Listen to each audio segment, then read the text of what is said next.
Hi, today we will see some new concepts in Physics 101. So far we have seen the kinematical equations, the four equations relating the initial velocity of an object with the final velocity, with the distance covered, with the time it takes to move from point 1 to point 2. If there's any acceleration also with the acceleration A, etc. Then we have seen Newton's laws of motion. So we introduced the concept of force. So the first law was, as we remember, an object stays at rest or keeps moving at constant velocity unless it is acted on by net force. Net was the critical word here, because there may be acting some forces on the object, but the net resultant value should be non-zero in order to have an acceleration for a certain object. And the second law, Newton's second law, was most important because we solved several problems using only that law. F is equal to m times a. F, it was the net force if there is any unbalanced resulting force on the object of mass m.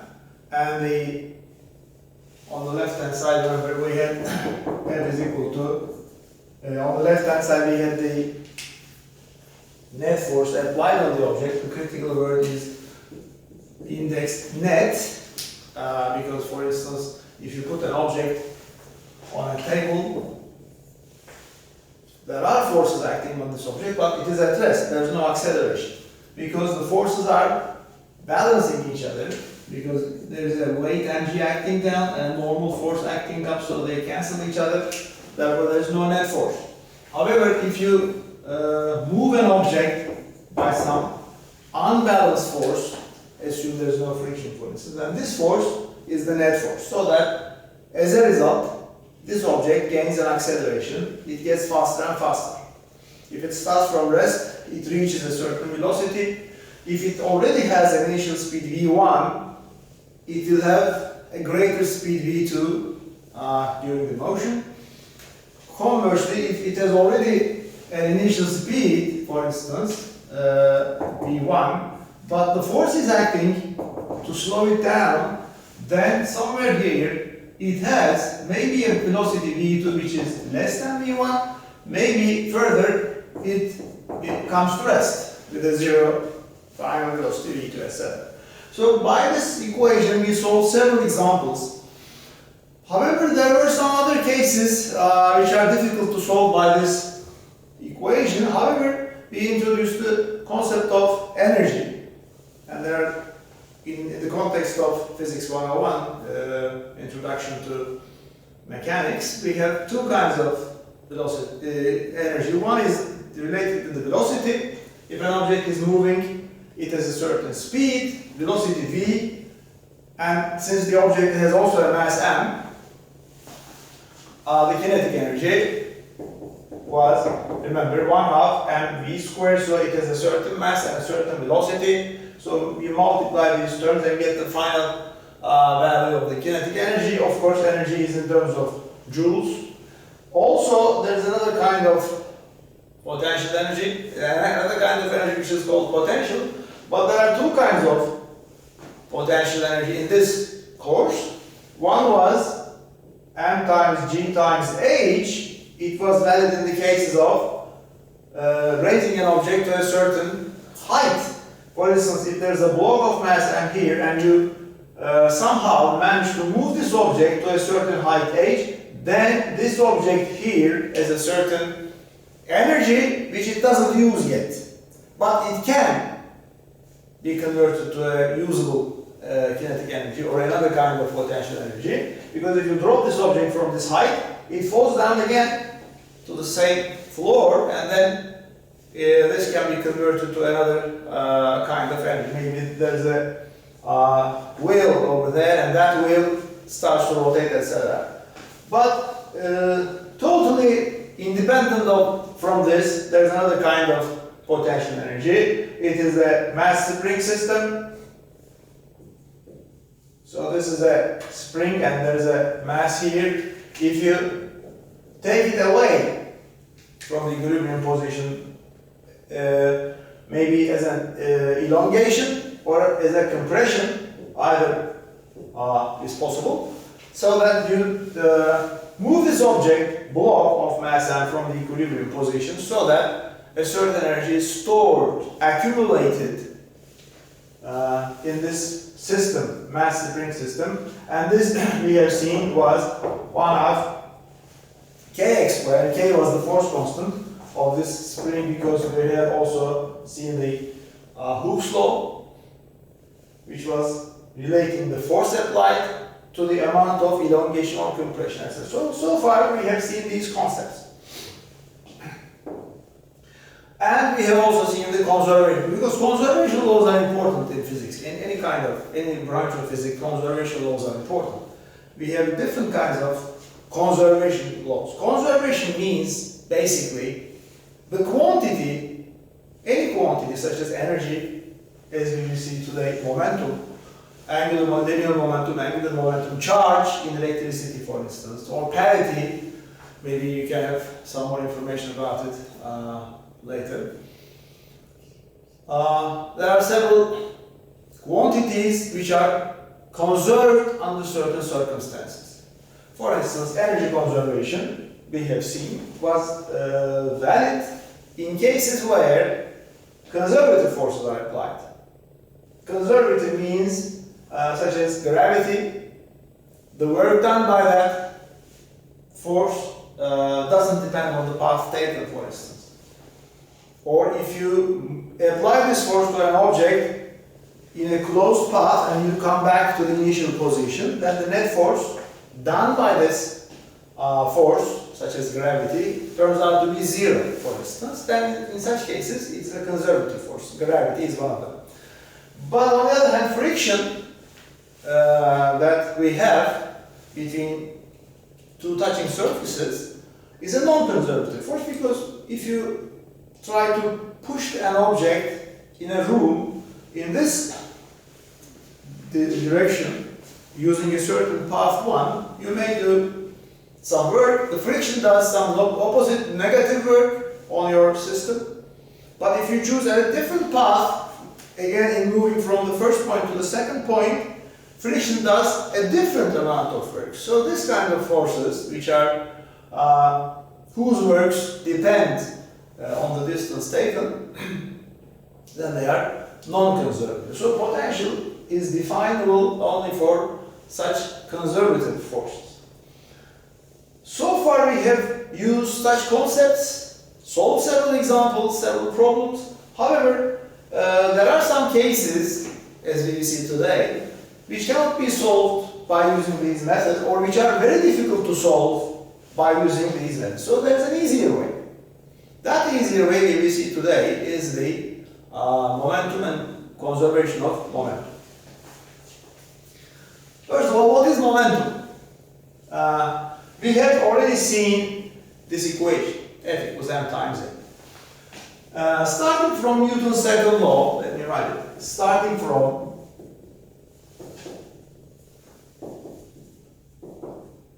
Newton's second law, what was it? F, which is F net. I will not write F net anymore, because when we say F, it means the overall sum of the forces, resultant. This F is m times a. We start from this law, which we already knew, and go one step further, rewriting the acceleration in a new way. Of course, it is not a new way. We have already seen the definition of acceleration, but we will apply it here. For instance, acceleration was, as we have seen at the beginning in chapter 2 or so, was dv by dt, or maybe delta v by delta t. What was the meaning of delta v or dv?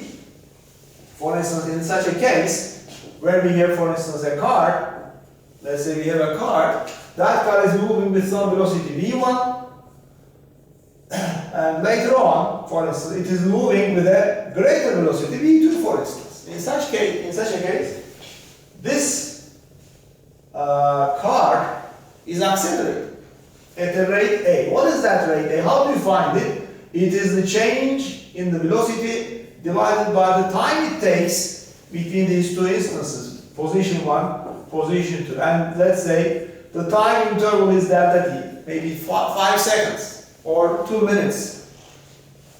It depends on the case. So in this case, for instance, as a numerical example, let me give numbers. For instance, m is equal to 1,000 kilograms for a small car, relatively small car, 1,000 kilograms. V1 is equal to, let's say, 5 meters per second. V2 is equal to 15 meters per second. And the time interval it takes, let's say, is 5 seconds for this. Then the acceleration is, of course, delta v by delta t. It is the difference of velocities by the time difference. But time difference is not just t2 minus t1. T2 minus t1. Of course, delta t is defined as t2 minus t1. But t2 minus t1, since you can set your t1 to 0 anytime you like, because I can start my chronometer from 0 at any time I like. So it doesn't have to be given at initial time t1. Take this 0 so that delta t is just the amount of time elapsed. For example, it is already given 5 seconds. So v2 minus v1, 15 minus 5 divided by 5, it is just 2 meters per second squared. So this acceleration of the car is 2m plus, of course, because it gets faster. Since v2 is greater than v1, it has a positive acceleration. Positive acceleration means it is getting faster. If you are interested in the acceleration, it is 2 meters per second. If you are interested in the force applied, because there should be a force because of the motor, the engine of the vehicle, there is a force applied on this object internally by some engine, then it gets faster.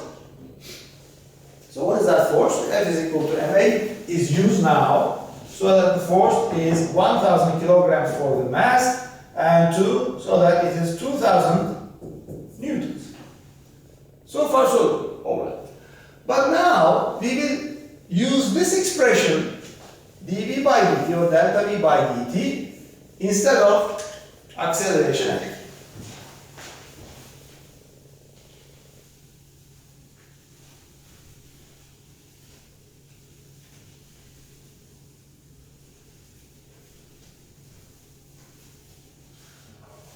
So instead of this A, I will write it as F is equal to mass times delta V by delta T, or dV by dt. Now what is the difference between dV by dt and delta V by delta T? We have already seen it, but let me just remind you about that. If you have a V versus T graph of an object, such as this one for instance, if you take a larger time interval, for instance, like this, it is t1 and t2, but the corresponding velocities are v1 and v2. So this difference is just delta t, that difference is just delta v. Maybe this delta t can be considered as a 2-second interval, 5-second interval. So this, for example, for this case, we have a 5-second interval. Let's say delta t is equal to 5-second interval. That this corresponds to 15 minus 5, 10 meters per second. So it is relatively a larger interval. When we talk about deltas, this triangle, remember, means the change in velocity and the change in the time. So this is a relatively macroscopic term. So it has a certain slope. That slope corresponds to the slope of this angle, which is tangent theta. This angle is theta, so tangent, remember, tangent theta is the opposite side divided by adjacent side in a right triangle. So tangent theta is just this side, which is delta v, and that side, which is delta t. So delta v by delta t is the slope of this dotted line. However, this dotted line doesn't exactly correspond to the curve. So let me draw the same picture again. So this is the curve, and that is the dotted line joining the initial and final points. So that during this part, if you follow the dotted line, it's a line, linear part, it's a line, but the other one is a curve.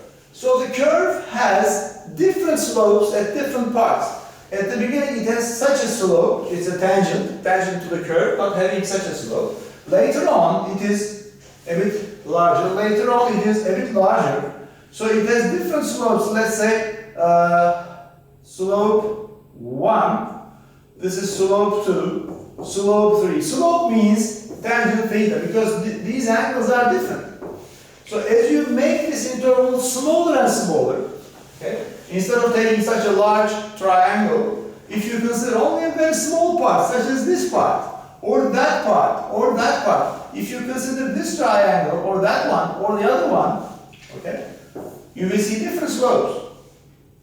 So for example, this may be a triangle like this, but the other one is much steeper than the first. Somewhere in the middle part, it has a slope less than the last one, greater than the initial one, etc. So dv by dt is this, or that one, it's a limit. If you make this interval delta t smaller and smaller, you will get a more and more exact expression for the slope at that position, at that time, etc. However, now we can use both of them in the definition of second law. So that we can consider the derivative operator, differentiation, d by dt. F is equal to d by dt times mv. If you write it as a term m times v, but take the derivative operator, take the differentiation with respect to time to the beginning. So we have d by dt and v. And we know from other courses, maybe from calculus, we know that the derivative formula, if you have a multiple, a product of two terms, two functions, and you take, say, such as the position derivative of these two functions, where f is a function and g is another function, then you have derivative of the first times the second plus first one times the derivative of the second. This is the rule, remember. This is the rule of differentiation for a product of two different functions. If it's a number, constant term, then there is no derivative, no change. Constant number doesn't have a change. But assume these are both functions. In such a case, you take the derivative of the first one, multiply by the second itself, and do the same to the second in the other term.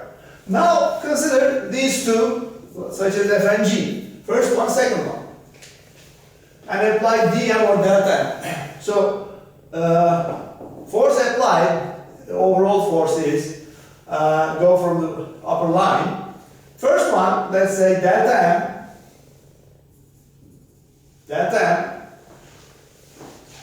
by delta t, derivative of the first. Now we have time as an independent variable, times the second one, which is the velocity, plus first one, m, times the time derivative of the second. This is the right hand side according to the rule of differentiation. But what do we see on the right hand side? We have a term where m is changing with respect to time, but generally in most of the cases we don't have a change in the mass. If the mass of an object does not change, that does not change in time, then delta m by delta t is just a zero. For example, we have a ball. Okay, we have a ball, for instance. This ball is moving along a road, or a car is moving. Mass of the ball doesn't change. Although some force is applied on it, mass of the ball does not change. Do we have always such systems where mass doesn't change? No. For instance, in some systems, such as rockets in space, if you send a rocket into free space, it will get faster, slower, depending on the situation, depending on the purpose. And also it will change direction while going from in this direction, and then on the road, on the way further, it will change the direction, etc. So it has to apply some extra force, some combustion. For instance, some fuel is spent, so that fuel is thrown back or in a certain direction. Then the mass changes. The mass does change for rockets, but rockets are out of the scope of Physics 101. Maybe unfortunately, because there is some further mathematics required in that topic, so we will not deal with the rockets. However, in such case, in our cases, in the cases we will be interested in, there will be no such change in the mass. A car will be good. Of course, the car also is using some fuel, but it is negligible. We don't take into account the smoke thrown backward with respect to the total mass of the car. So in our systems in this course, we will have no change in the delta M, as in the mass, so there's no delta M by delta D. We only have the second term, and this delta V by delta D, remember, is the acceleration, definition of the acceleration. So we have F equals m times A as expected. Now it is time to define the new quantity of momentum. So the momentum, of course we talk about linear momentum now, because we will also have angular momentum when we come to the end of the course. The linear momentum P, capital P, is defined as P is equal to mass times velocity. First of all, the object, of course, should have a mass, this is obvious, but it should have a velocity. But it is not the v squared as in the kinetic energy term. So mass times velocity. For instance, what about the unit? If numbers are used, mass will be in kilograms, velocity will be in meters per second, so that the unit of momentum will be kilogram meter per second. There is no shorter term for that. If numbers are used, it is kilogram meter per second. Otherwise, mass times velocity. So mass times velocity is this part. This is the capital V. So that F is equal to dP by dt, or delta P by delta T. If there is a certain change delta P in momentum by delta T in time. So this F is the sum of the forces, as the book shows. It is the sum of all the forces. The resultant one, for instance, is the change in momentum by, let's say, per unit time, for a certain change in the time interval. Delta V can be written as m delta V, because we have seen here that there is no need to take the other term, because anyway mass will not change. So delta V is, yes, delta V and delta m times V plus m times delta V, but we have seen that there is no change in our problems for the mass, so we don't take into account, and we only have the second term. Delta P is just m times delta V. So there will be an object of mass m whose velocity will change in time. Maybe it will increase, maybe it will decrease, depending on the sign of the delta P. If it is positive, final value is greater. If it is negative, final value is less than the initial.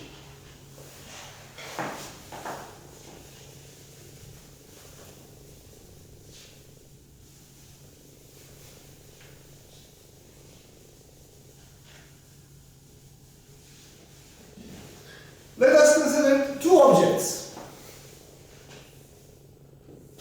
One is a mass like this, the other is a mass twice as large. For example, this mass would be, let's say, 2 kilograms, m1, m2 is equal to twice that, 4 kilograms.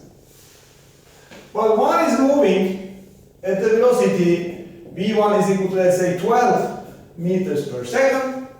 The other is moving at half of the initial value, which is just 6 meters per second.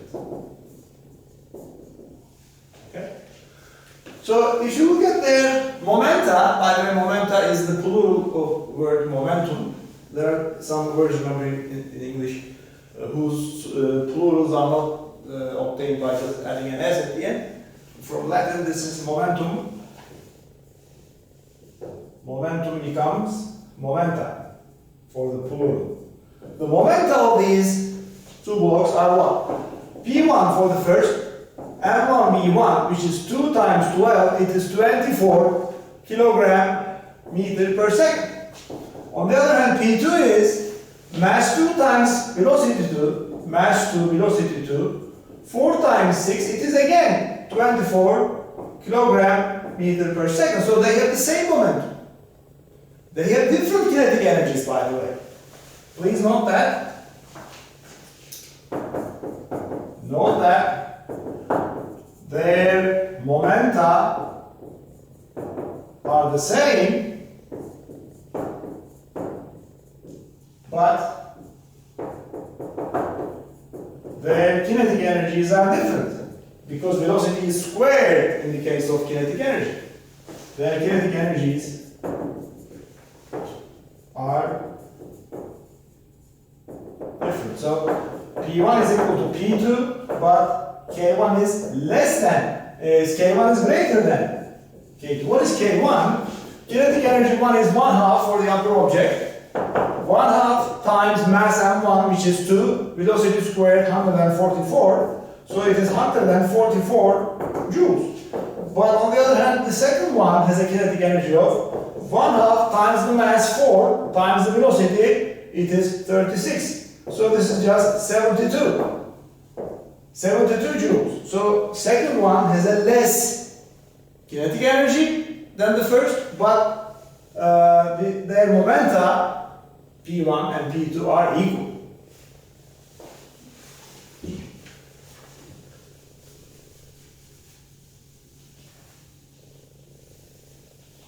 Now let's consider a third object here in this short analysis. Let's consider a third object.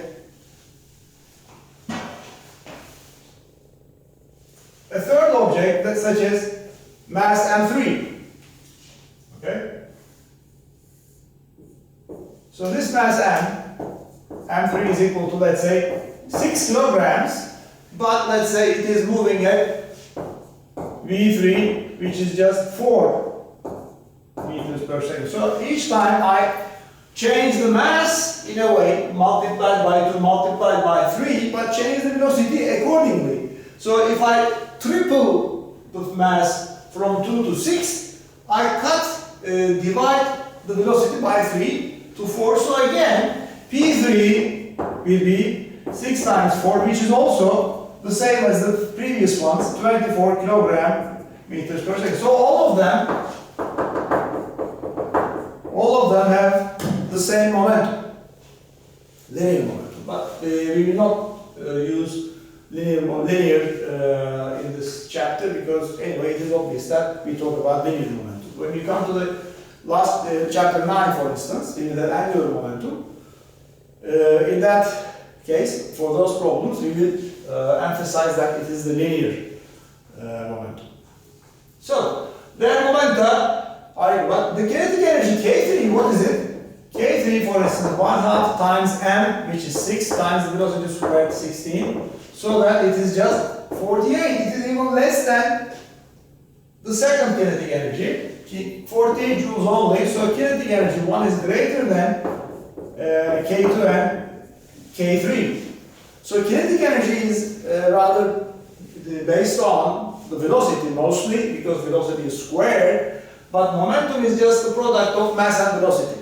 There is no square, so that these momenta are equal. So what should we understand by the equality of these momenta? For instance, if we have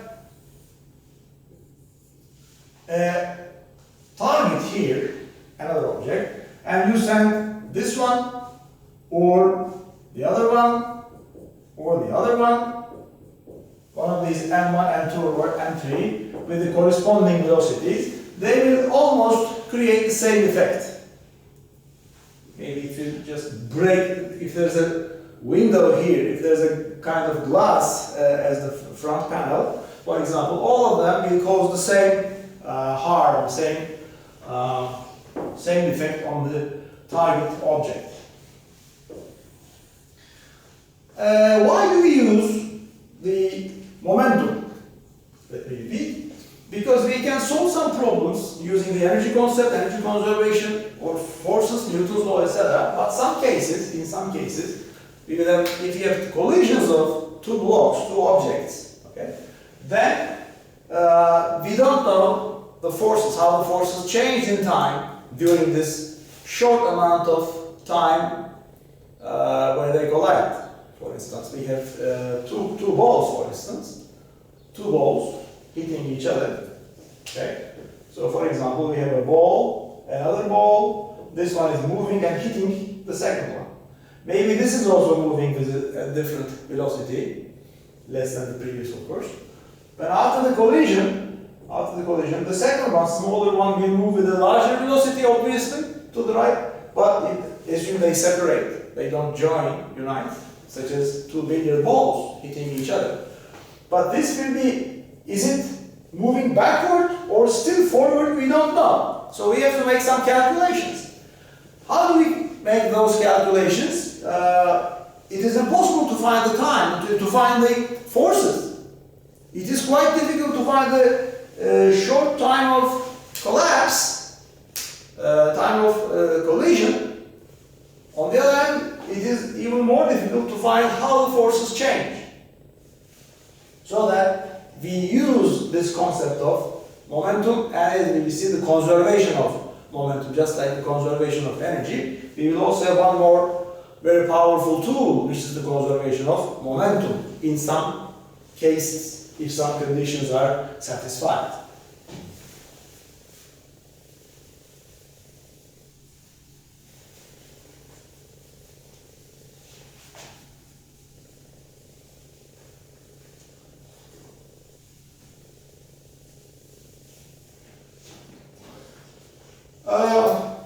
Where did we obtain this equation? From F is equal to m times a, we obtain F is equal to delta P by delta T.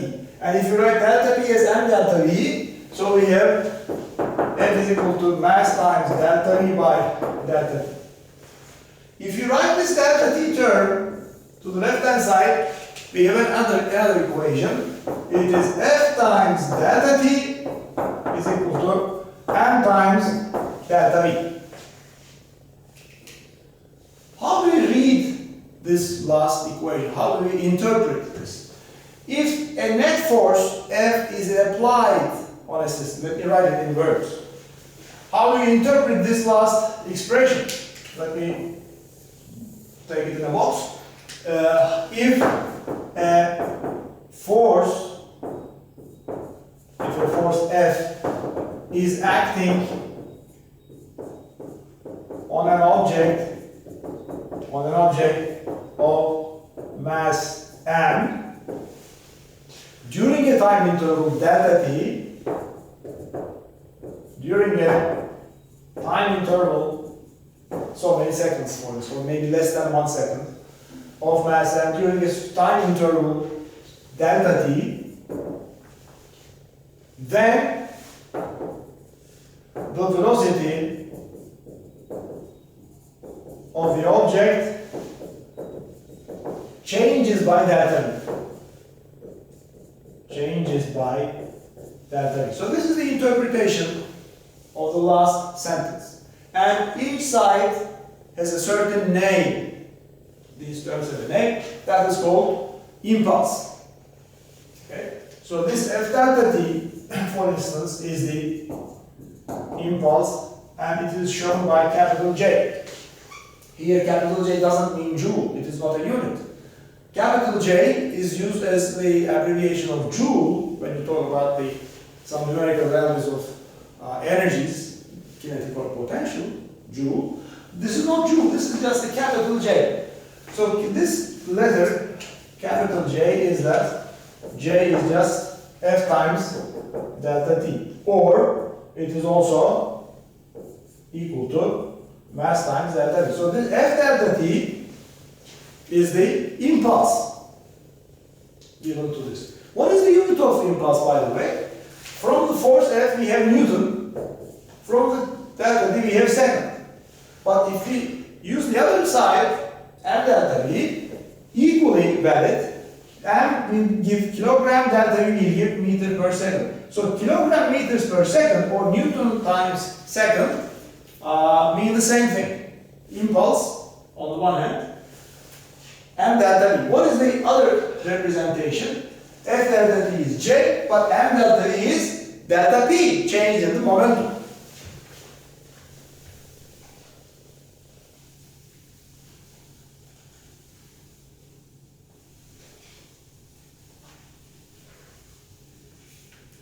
So we have impulse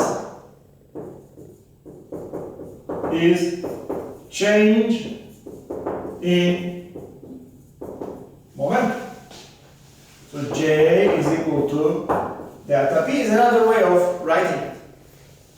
Some impulse is applied to an object and its momentum changes. For example, using a tennis ball, tennis racket or table tennis, we can apply some impulse to the object. This is the ball, so we give an impulse to the ball and it moves with a different velocity. Also, when it comes from the ball, okay, when it comes from the ball, I apply another kick, so this impulse changes the coming velocity of the ball and gives it an opposite velocity. So this impulse, generally, the time delta T is very short. For example, if you have a ball, this is a ball for instance, and assume we have a ball coming. This ball is coming horizontally with a slow motion, for instance. It is just approaching and starting to hit it, and then it deforms under the effect of the ball. It is deformed even further. Often it is pushed into the wall, so its velocity is large. It is almost that much, v1, v1. Then it is still moving with the velocity v2. Then it has no speed, maximum compression, because the ball is flexible. And then, symmetric with the v2, it will have some velocity, some part is still compressed. It will have a velocity but negative velocity to the left. It changes direction, and then just like this case, it is just leaving the wall with v minus v1 and then moving with minus v1. So this is the short interval of a collision. A ball collides with the wall. So it is coming with v1. Assume it has it doesn't lose any energy for it, or very little energy. So it will bouncing back with almost the same velocity, same speed, but of course opposite velocity. It was moving with plus v1, now it is going to the left with minus v1. And during this short collision time, its velocity is getting shorter and shorter. It becomes zero, just like something is thrown into the air. At the top it stops and then falls back. This is just like similar to that vertical projectile motion. And it is reflected back. So if you, for instance, consider the time, let me draw the Ft curve, force versus time, then there may be maybe two things. Maybe such a behavior, or a short, this is a shorter time interval, but a less amplitude, however, a longer time interval. Okay, again, this is the time axis, that's the force axis. They have maybe the same area under the curve. They have the same area. So, since it is impossible to find how this force changes during the very short amount of time for the collision, Then we apply the ideas of impulse, change in momentum, etc. and momentum conservation as we will see.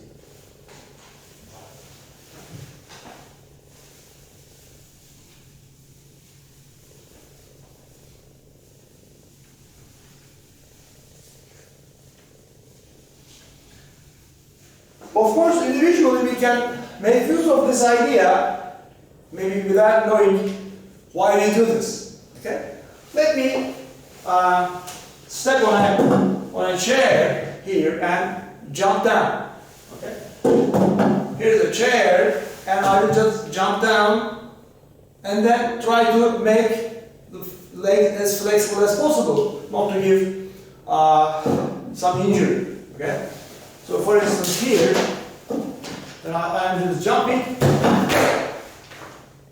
and when I reach the bottom, if you hold yourself as a tight rod, for instance, it is very probable to have some injury, because the time of interaction with your foot, with the time of interaction between your feet and the ground should be as large as possible, to give a less impact, less impulse also. Okay? So when I jump down, when a person jumps from a certain height, of course the first thing he or she does is that to flex down, so that the acceleration will be less. It takes more time, it takes more distance, because your center of mass, we will see also the concept of center of mass in this chapter. Next, your center of mass follows a vertical motion when you jump down. Okay? Then, your center of mass should cover a larger vertical distance, so that acceleration is as small as possible, not to have some injury in your legs or any other part. So these two things correspond to shorter or longer time intervals. If the same thing happens in a shorter time interval, then the maximum force is higher. Then the other case where we have a longer time of interaction, in that case you have a smaller maximum force applied, so that if you want to have less injury or no injury, for instance, then you choose the second choice. Longer time interval, therefore shorter, less force. But if, for instance, if you want to give the ball larger impact, then that time interval should be small, so that the maximum value of the force is high. By the way, let me talk about the pressure for this pressure. When you take this ball and throw it to a wall, for instance, then you apply some force on the wall. This ball, this particle, it is a macroscopic particle, you can hold it. This part, maybe it has some mass of, let's say, 50 grams or so.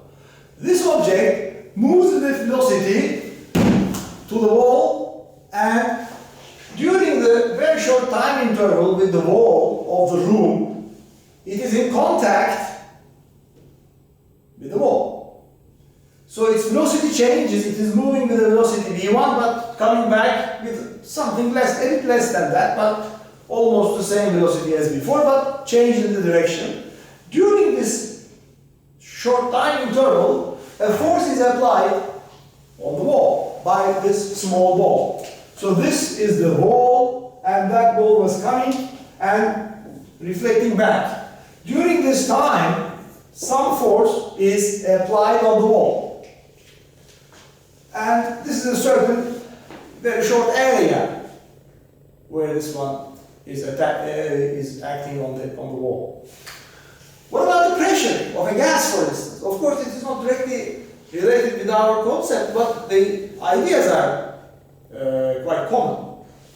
When we have a gas in a closed container, this is a cylindrical vessel, for instance, inside which there are air molecules or any other gas molecules.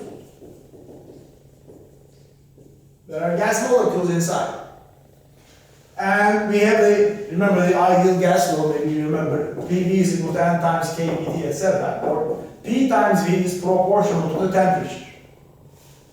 At least. So this V is the volume of the container, yes, just like the volume of this room. And T is the temperature, sure, because temperature affects the energies, velocities of the particles. This is something else. But what about the pressure? This pressure that these particles apply on the walls of the container, whether maybe cylindrical, maybe cubical, whatever. But these gas molecules are hitting the wall just like this ball did a minute ago. This particle is hitting the wall and reflecting from it. Of course, in the x direction, y direction, z direction, we have to consider three directions together. And momentum is will be conserved as we see in each of them. So it gives some momentum. For instance, this ball is hitting the wall and reflecting from it, so that it is imparting some force to the circumference, to the wall of the vessel. And that pressure is, remember, force per area. But in the air, there is not just a single particle, there are almost 10 to the 23, 10 to the 24 particles. Oh, there are those very large numbers. So each tiny particle, gas molecule, is hitting the wall at different angles, at different velocities, but once a particle hits the wall and reflected from it, it gives some force to the environment, to the circumference, to the wall of the container. Maybe it's a cubical vessel or a cylindrical vessel or a spherical vessel, doesn't matter. It gives some force. That force divided by the area creates the pressure inside the gas. If you evacuate it, if you take out all these particles and it's a perfectly empty container, it is called vacuum. If there's no particle inside, we don't have any pressure at all, because the pressure originates from the interaction of the molecules, gas molecules, such as air molecules or any other gas, with the walls of the container. If there is no particle inside, there is no pressure. So the pressure in other parts of physics, thermodynamics for instance, or chemistry, the pressure is based on this force. The particles, air molecule or gas molecules, are hitting the walls of the container and are reflected back. Now let's have an example on this basic idea.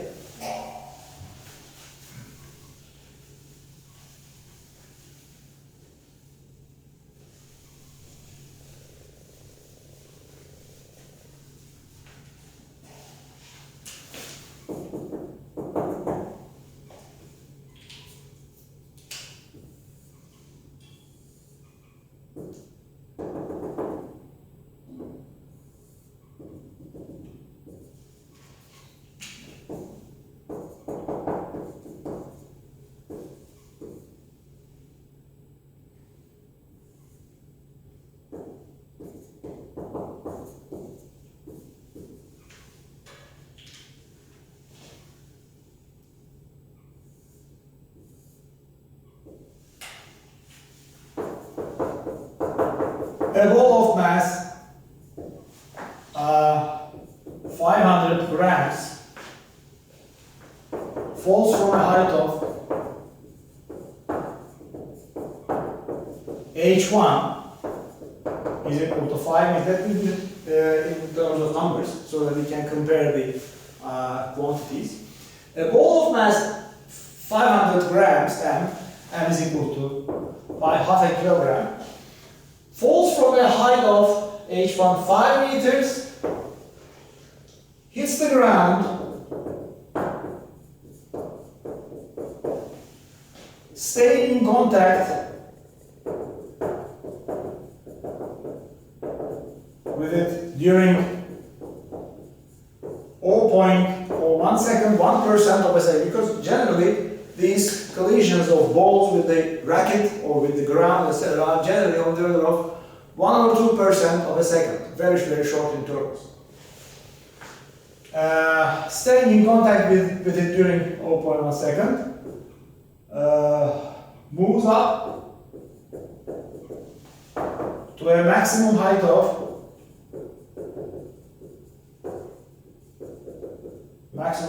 let's say h2 is equal to 4 meters. Now using g as 10 meters per second squared, we can easily get these velocities of v1 and v2. We used equation number 4 from kinematics. Remember that v final squared was v initial squared, or v0, let's say. V squared was v0 squared plus 2 times g times, let's say, y, for instance.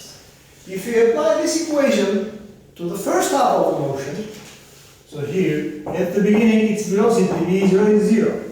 At the end it has velocity v1. So v1 squared will be, there is no initial speed, plus 2 times g, which is 10, height 1, which is 5 meters, so that it is 100. Then you can easily find that v1 is equal to 10 meters per second. But what is the direction of v1? Vectorially, it is downward. Now I apply the same equation to the second half of the motion. It is just jumping up. So initially, this is the initial velocity v0 in this equation, and the final speed v is just 0 because it stops at a height of 4 meters. Applying the same equation,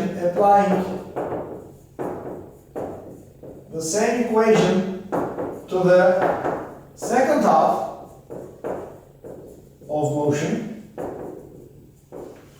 and v squared is equal to, now initial speed is v2, what we call v2 here, v2 squared minus, let's say, 2 times 2g h2. But the final speed is 0 now. At the end, final speed is 0. So 0 is equal to unknown v2 squared minus 2 times 10 times 4. But this is just 80. If it were 81, we would take it as 9. So let's take it as 9.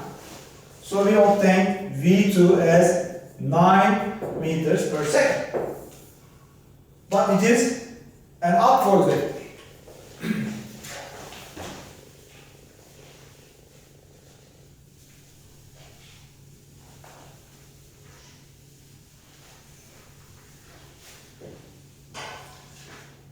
So what do we have for j?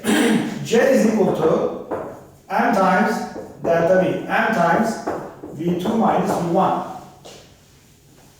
But v2 and v1, are they 9 and 10? Yeah, they are 9 and 10. But be careful for the directions. It is not 10 minus 9. So 10 minus 9 is wrong. 9 minus 10 is wrong.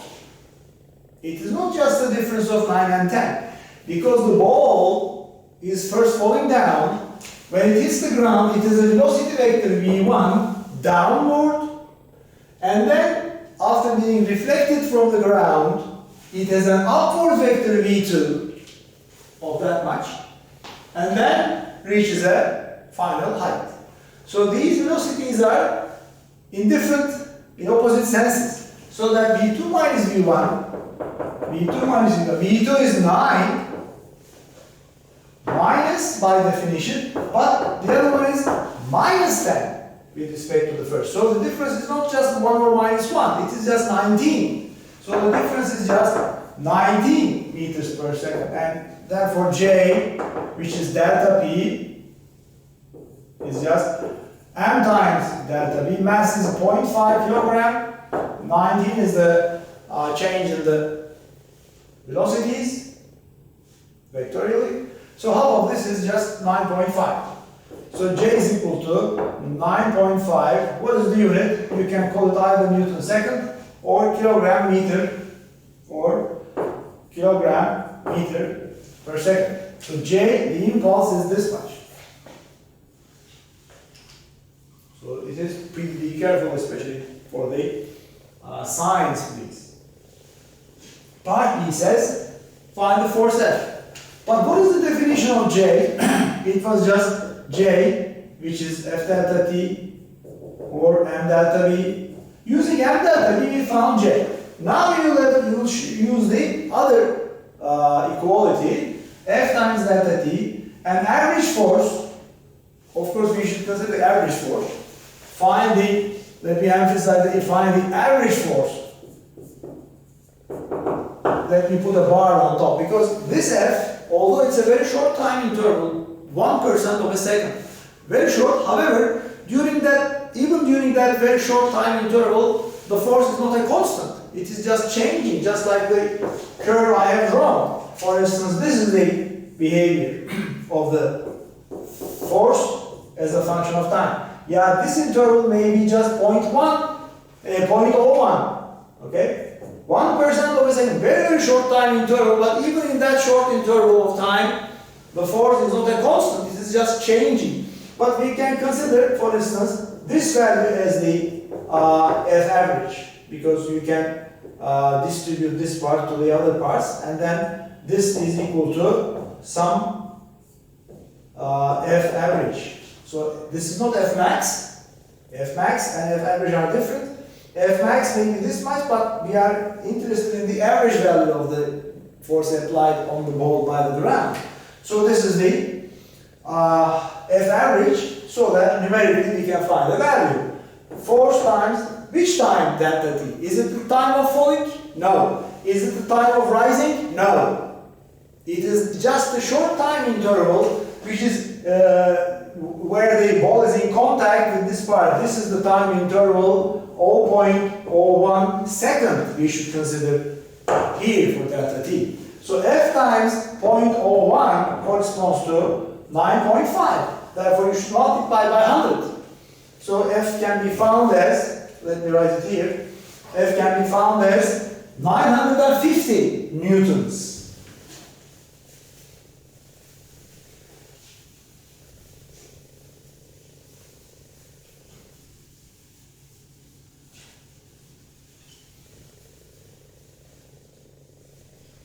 So F is, now the force, let me write it as F average is 900 multiplied by 100, 950 newtons is the average force applied on the ball by the ground. Now let me write a comment here.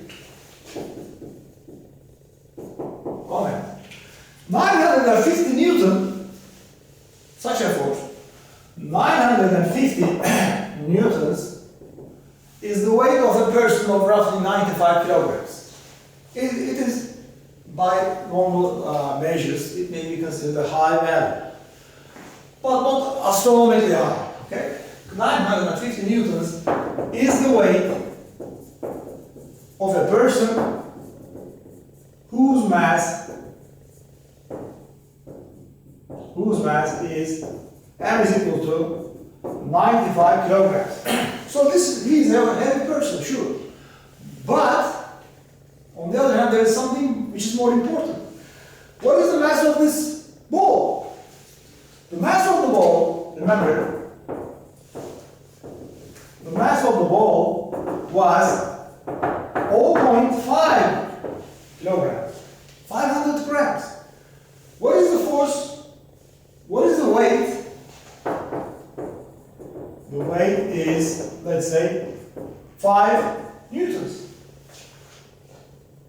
Okay, if you multiply by G, which is 10 in this case, 0.5 times 10 is 5 newtons.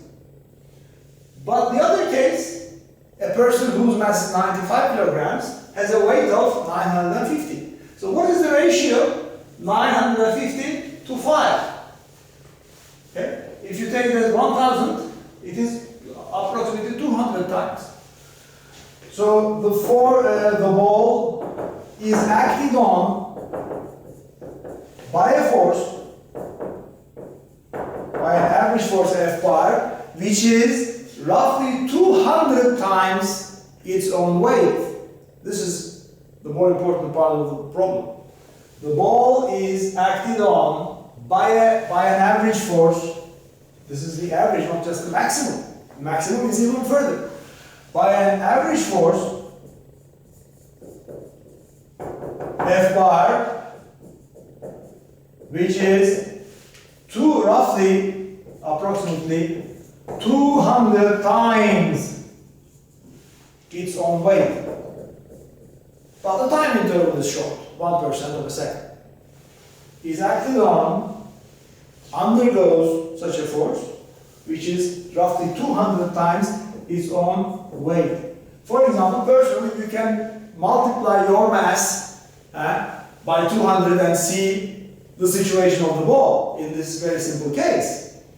It's a very, very simple event. You leave a ball, release a ball, it falls down, hits the ground, and comes up to a certain height.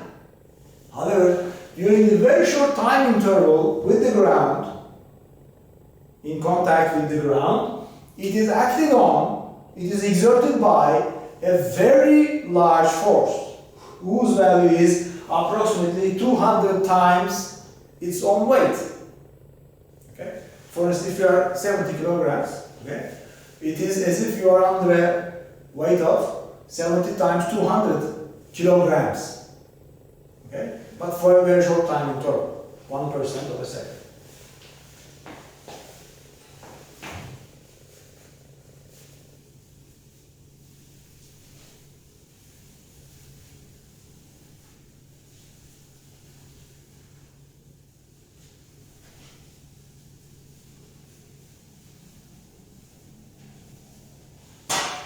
Now consider two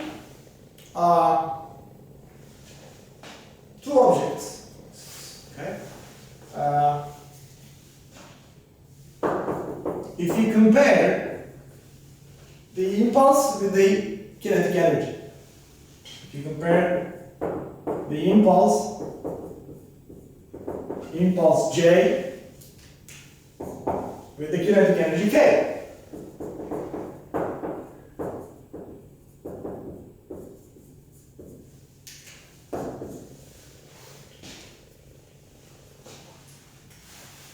For instance, let's say there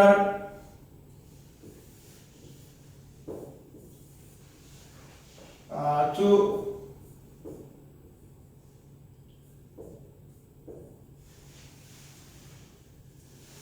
sails A and B. Let's say one has a mass of m, the other has a mass of 2m, and the wind blows from left to right. Wind power.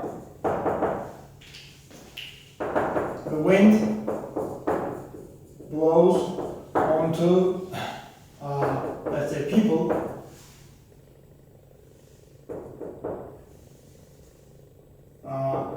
into surfs. But one has mass m, the other has mass 2m, total. But the wind force is the same for both. Therefore, and here's a, let's say, finish line. Here's a finish line. Assume this is a frozen lake, for instance. It's a frozen lake where there is no friction. Assume there is no friction here, but the purpose is to win the race until they arrive at the finish line. And which one will arrive first, for instance? Or what will be the velocity, the final velocities, as the book asks. Okay? So this one is heavier than the first, but the forces applied are the same, because the wind force, the wind blows on the people, on two people in the first, by, let's say, F, the same force. So this wind force is not affected by the mass of the runner or surfer. So the distance, let it be x, for instance, and x is the same for both people. Therefore, the work done by wind. The work done by wind is just force F multiplied by x, and F is the same for both, x is the same for both, so that it is the same wind, W wind. This W is forward, wind is the agent acting, wind on number 1, and W by wind on number 2. They are just equal. So what happens? They will have at the end, they will have the same kinetic energy. Not the same velocity, but the same kinetic energy. At the end, they will have the same kinetic energy. Why? Because we know that work done is equal to the change in the kinetic energy. If the works are the same, changes in the kinetic energy will be the same. But since they have different masses, their final velocities will be different. For instance, first one will have a larger speed because of having less mass. First one, A, or 1, whichever you like, 1 or 2, we call them A and B. A and B. Person A, surfer A, will have a larger speed when passing by this finish line. Second one, the other person, will have less speed as he or she passes by the finish line because of the different mass. If they also have the same mass, they will move together and pass the finish line at the same speed.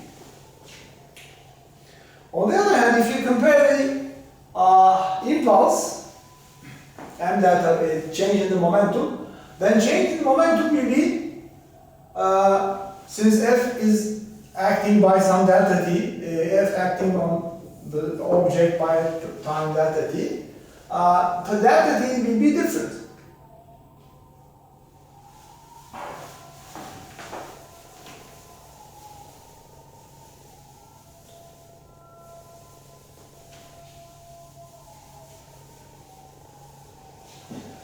So since, let me repeat, there are two people, A and B, or 1 and 2, A and B, let's call them, A and B, person A, person B. Person B is heavier, he has twice the mass of the first one, but they are both subject to the same wind force, F.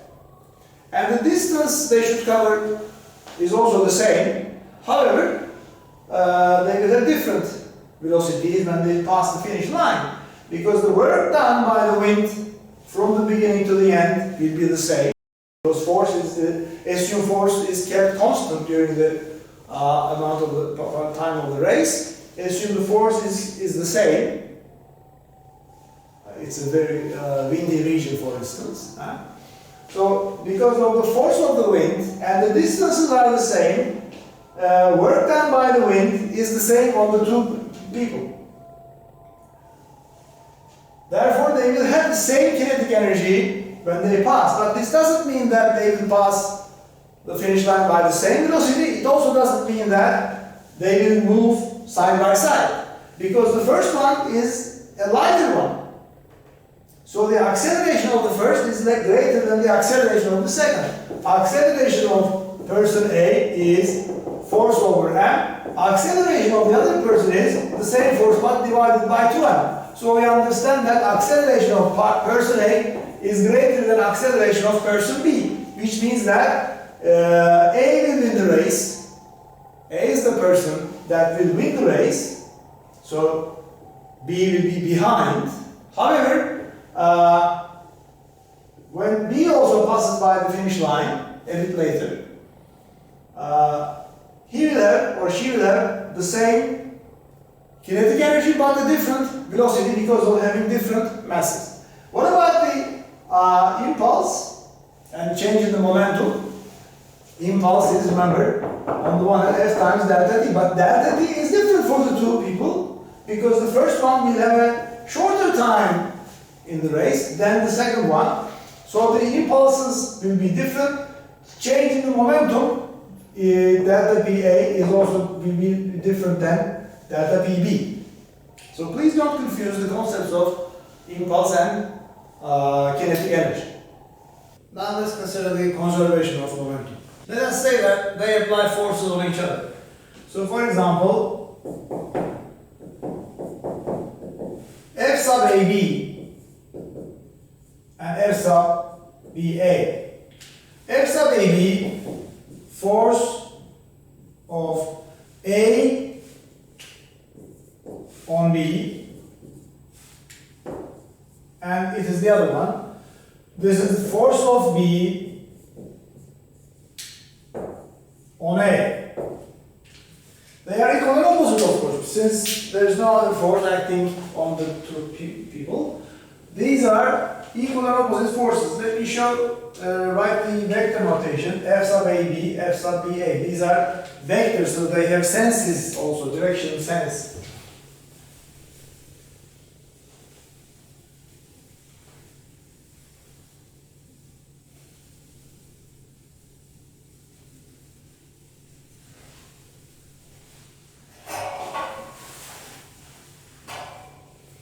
So these are equal and opposite. Therefore, for instance, let me draw the two forces again. Here is one force, this is person A, person B. This is the force F sub AB, force of A, because he is pushing the other one away. And this is also pushing the first person. So these are the two forces, F sub BA. So in magnitude, F sub AB is equal to F sub BA in magnitude, but if you use the vector notation, F sub AB is equal to minus F sub BA in vector notation. So don't forget this minus sign, please. So this indicates that the two forces are equal and opposite. So what did we learn previously today? We have said that F was equal to dB by dt. Okay?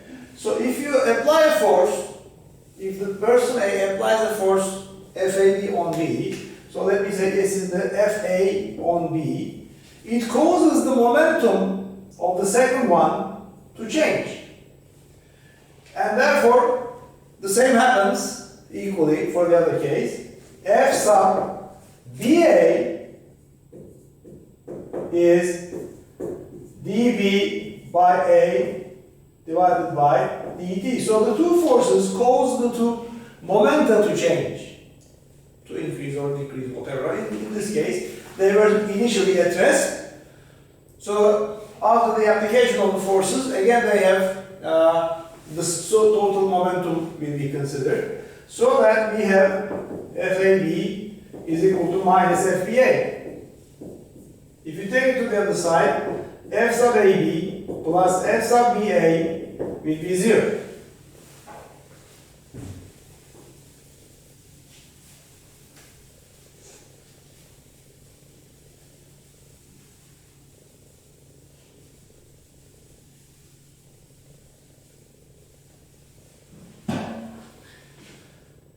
But if you substitute these change in momenta there, these sub dBA, so dBA by dt plus dBB by dt will be 0, so that you can take d by dt out. The differential operator, derivative operator d by dt can be taken out. So inside we have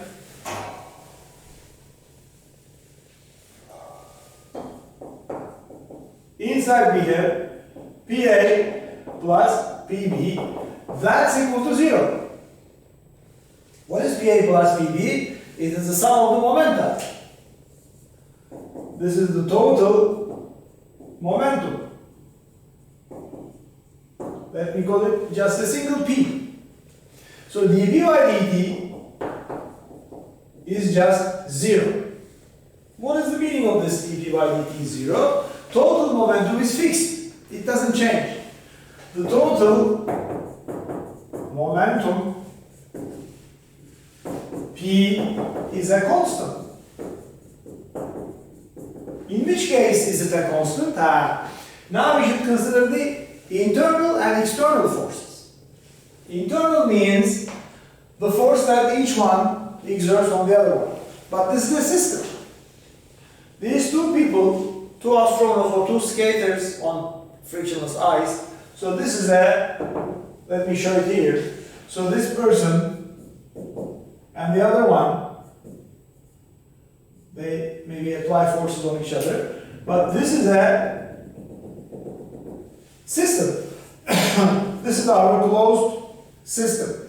And if there is any force acting on the system from outside, this is F external. If a third object, third person, third item, agent applies a force on any part of this system, it is called F external. However, these forces that the two people are applying on each other, the pushing, pulling mutually, these are called internal forces. So this FAB and FBA, these are internal forces. So they cancel each other. This is the internal from each side. Internal forces. So internal forces are not important. They don't create a change in the total momentum. However, external forces do. But as you see in this assumption, there is no external force on these two people. Therefore, the important thing is the external force. If the external force, let me call it Fext, okay?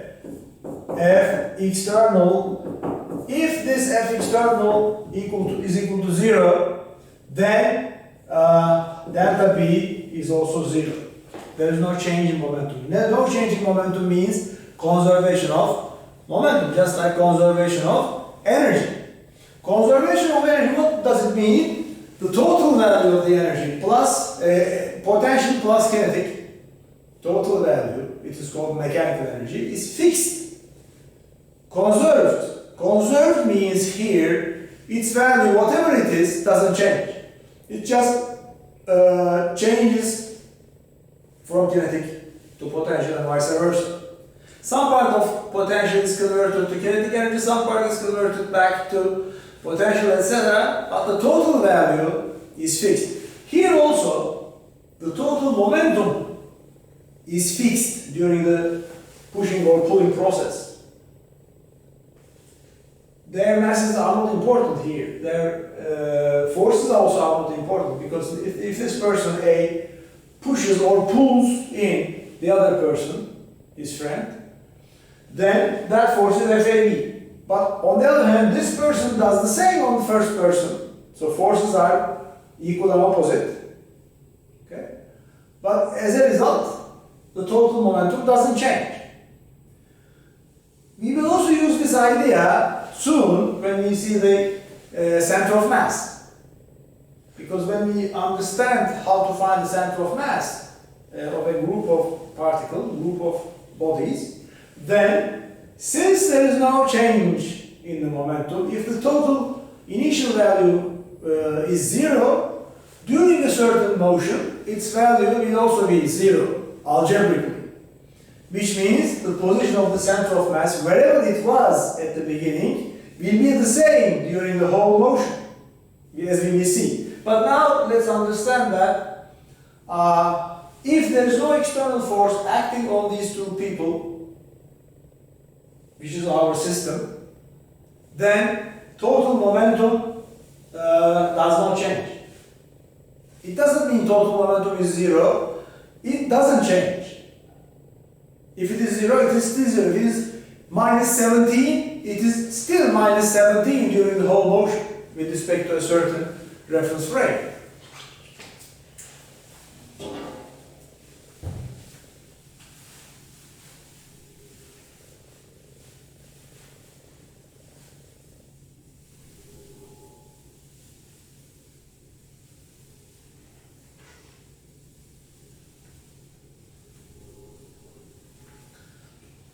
So the critical thing here is the external force. And in most of the problems, there is really no external force acting on the system, so that as one element of the system loses momentum, the other gains, and vice versa. Generally, in most of the problems, this is the main idea. In most cases, there will be no external force acting on the system, so that the sum of momentum, total momentum, will be conserved. Now let's consider some collisions. Of course, we will use this idea, conservation of momentum. But conservation of momentum is sometimes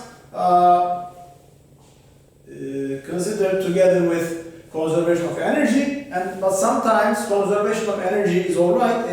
Momentum is, yes, it is the case, but it is not matched by conservation of energy, as we will see. So we will see collisions, let's say. Collision.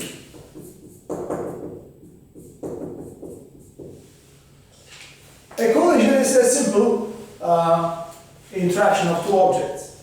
For instance, in our model, let's say, we have a first object, mass m1, velocity v1, let's say, very simply, and here is another block having mass m2 moving with some velocity v2. Let's say this is the velocity on the first one, moving at a certain velocity v1. This is the, maybe it is second one is at rest, or maybe it's still moving with some velocity.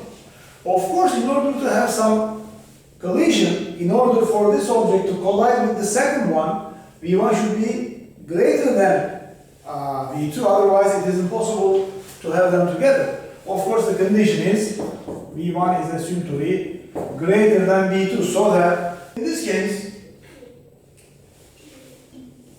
after the collision, they will be moving together.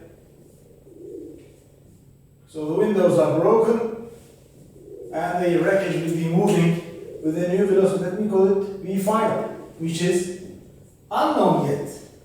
Okay? So the wagons are broken, but the sum is moving, the combination is moving as a single wagon, for instance. So in this case, the moment, it's an inelastic collision, maybe perfectly inelastic collision, but some energy is lost. Momentum is conserved, yes, because there is no external force acting on the system. What are the forces, for instance, external forces? For example, this object has a weight mg, sure.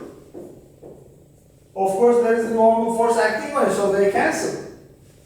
Therefore they cancel. Similarly for this one, mg, m2g is cancelled by m2, so that we are not interested in the vertical forces. There is no net force in the vertical sense, but horizontally they combine with a big, large sound, very great amplitude sound during the collision, and the system is moving. Assume again there is no friction between the wheels and the rails. Okay, so momentum is conserved. Momentum is conserved means Pi is equal to Pf. Here I means initial means before collision, before collision, and F means final or after collision.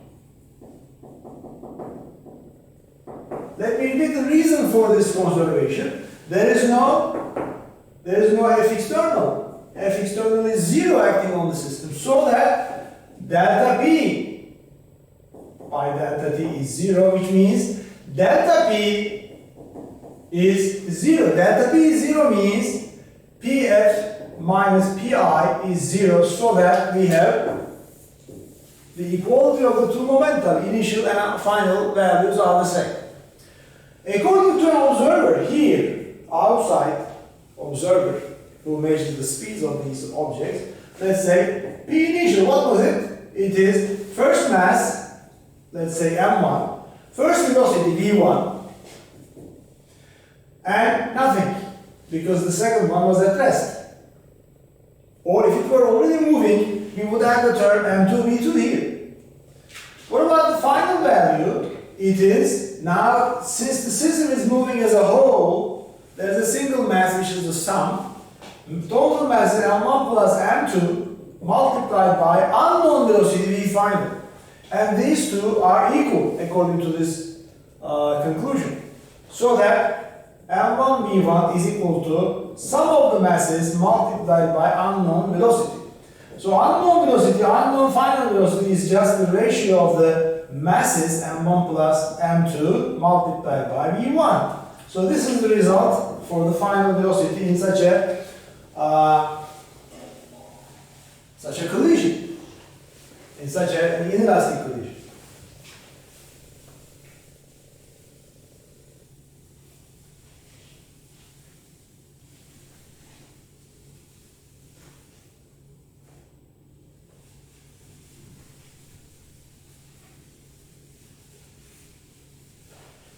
But here in this kind of collisions, some energy is lost. Energy is not conserved. But in inelastic collisions, some energy is inevitably lost.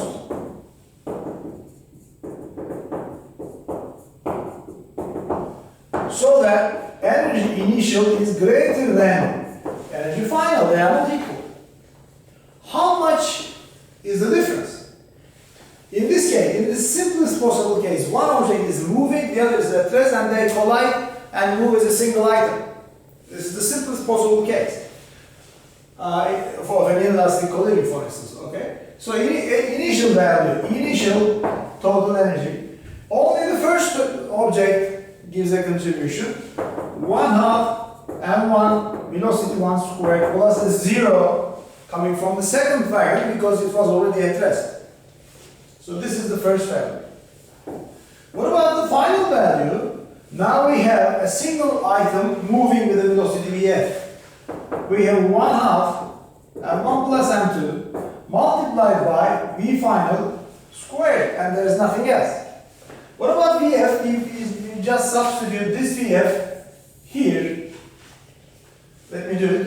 So E final will be 1/2 multiplied by m1 plus m2. Now the other squared, m1 squared divided by m1 plus m2 squared and v1 squared. There is only one cancellation between these two terms.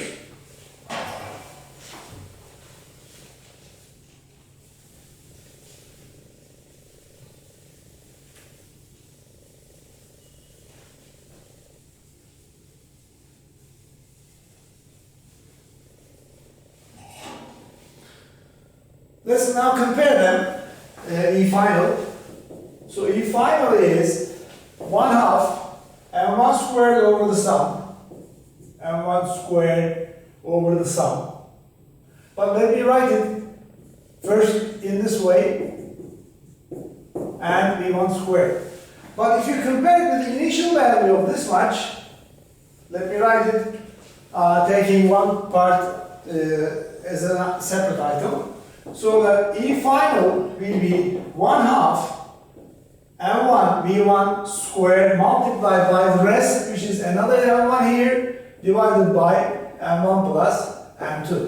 So this part was initial value, and the rest, the other part is necessarily less than 1, because the denominator is larger than the numerator. So necessarily EF is less than EI. So we understand that some energy is inevitably lost. There is no possibility of gaining an additional energy. There is no possibility of having the same energy, because if they join, if two objects, not like the billiard balls, they are taken as elastic collisions as BBC, but this is an inelastic case where only the momentum is conserved because there is no external force acting. However, some energy is lost, so that the energy is not conserved. Because we don't have if we talk about a horizontal plane, we don't have an inclined plane, so no change in potential energy. We talk about the kinetic energies only, but kinetic energy in the final situation is necessarily less than that in the initial case, before the collision. So this is understood. What is the ratio for this delta E? So delta E, change in energy. So change in energy is EI minus EF. EI was 1/2 mv1 squared. The other one was again 1/2 m1 v1 squared, but multiplied by the additional term of this ratio. So that it is 1/2 m1 v1 squared multiplied by 1 coming from the first minus m1 over the sum from the next. So that 1/2 m1 v1 squared, m1 plus m2, m1 has been cancelled, m2 over m1 plus m2. So this is the change in the in the kinetic energy for this process.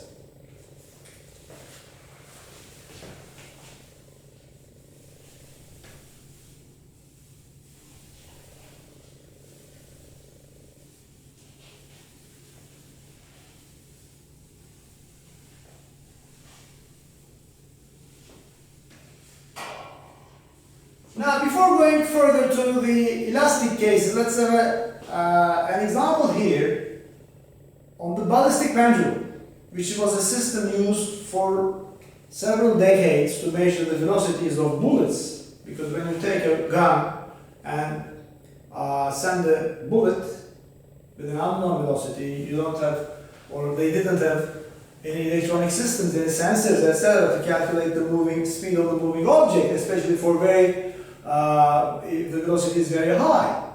So a clever idea was to use a ballistic pendulum, okay? Because remember that this is the gun. So this object, this bullet is fired with a velocity, let's say v0. We don't know what it is, or at which velocity the bullet is moving is unknown. How do we measure the velocity of a moving bullet, which is almost moving near the speed of sound, for instance, in 18th, 19th century, where there were no electronic equipment? So the clever idea was to use a ballistic pendulum. Let me write the example first and then try to solve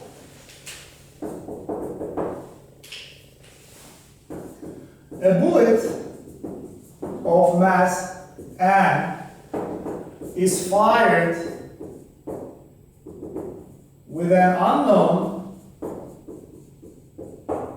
velocity. Let me call it v0.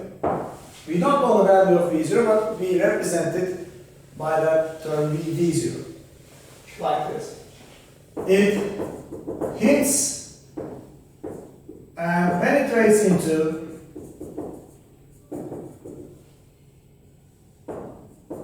a wooden block of mass capital M, which is usually much larger than the mass of the bullet, of course, of mass M, and the system block plus bullet rises to a height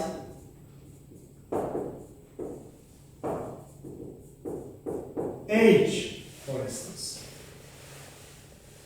Find the velocity v0 of the bullet. Let me show the combination, the system here.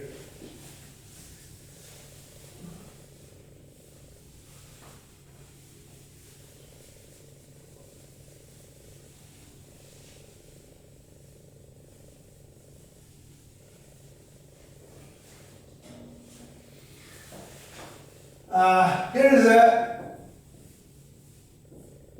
wooden block, okay, into a wooden block of mass m. That wooden block of mass m is hanging by two ropes and at rest. Okay, this is the block of, let's say, mass capital M. On the other hand, here is the bullet. It is moving with some unknown speed v0. Then it just hits and penetrates into the block. So what happens then?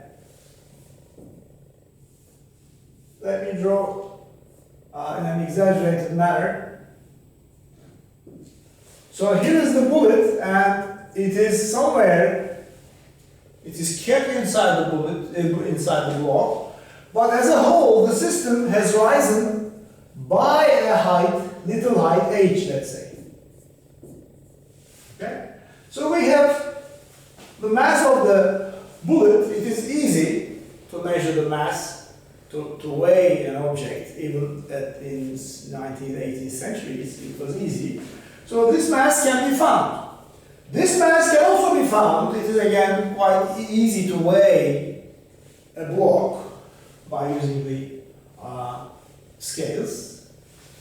And then it is again not difficult to focus on this small height, maybe a few centimeters.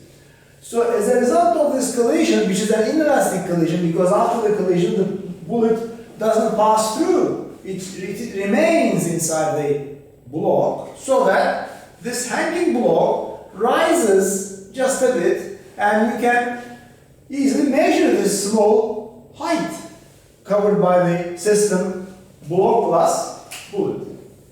So how can you find this unknown velocity V0 of the incoming bullet? There are two steps here. One is the collision part, the other is the rising part.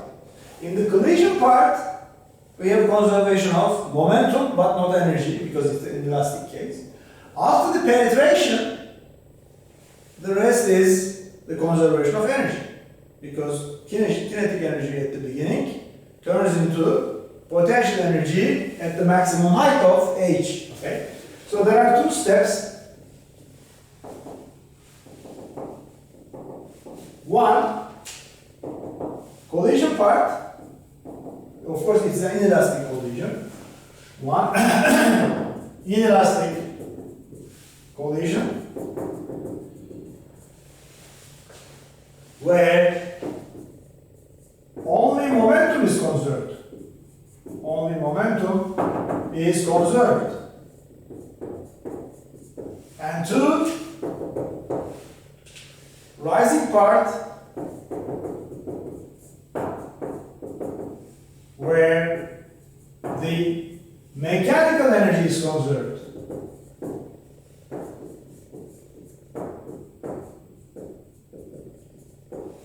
So first part is just here, just near the collision part. And second part is here, the rising part.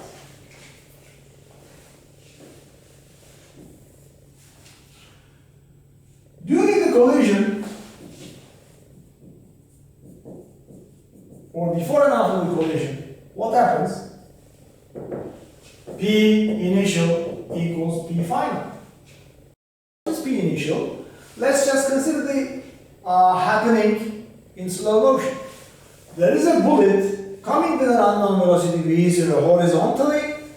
It is just somewhere here.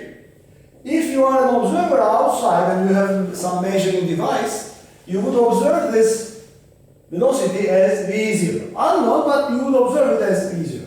So that P initial is mass of the bullet times the initial speed V0 plus nothing. Because the block is hanging freely and it doesn't move yet. So P initial is just little m times V0.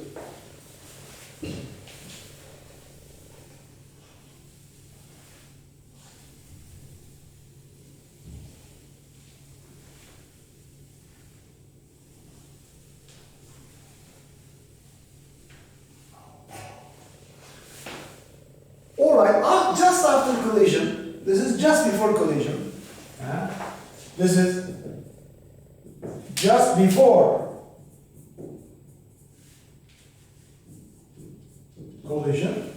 And just after collision, P final is, we have now the sum of two terms. Block plus the bullet inside. So we have m plus m. Moving with some, let me call it velocity v prime, which we don't need.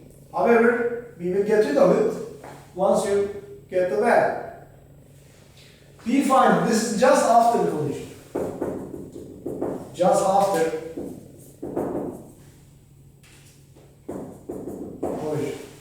And these are equal. So Pi is equal to Pf. This is just like the previous example of two wagons colliding inelastically and moving as a single object.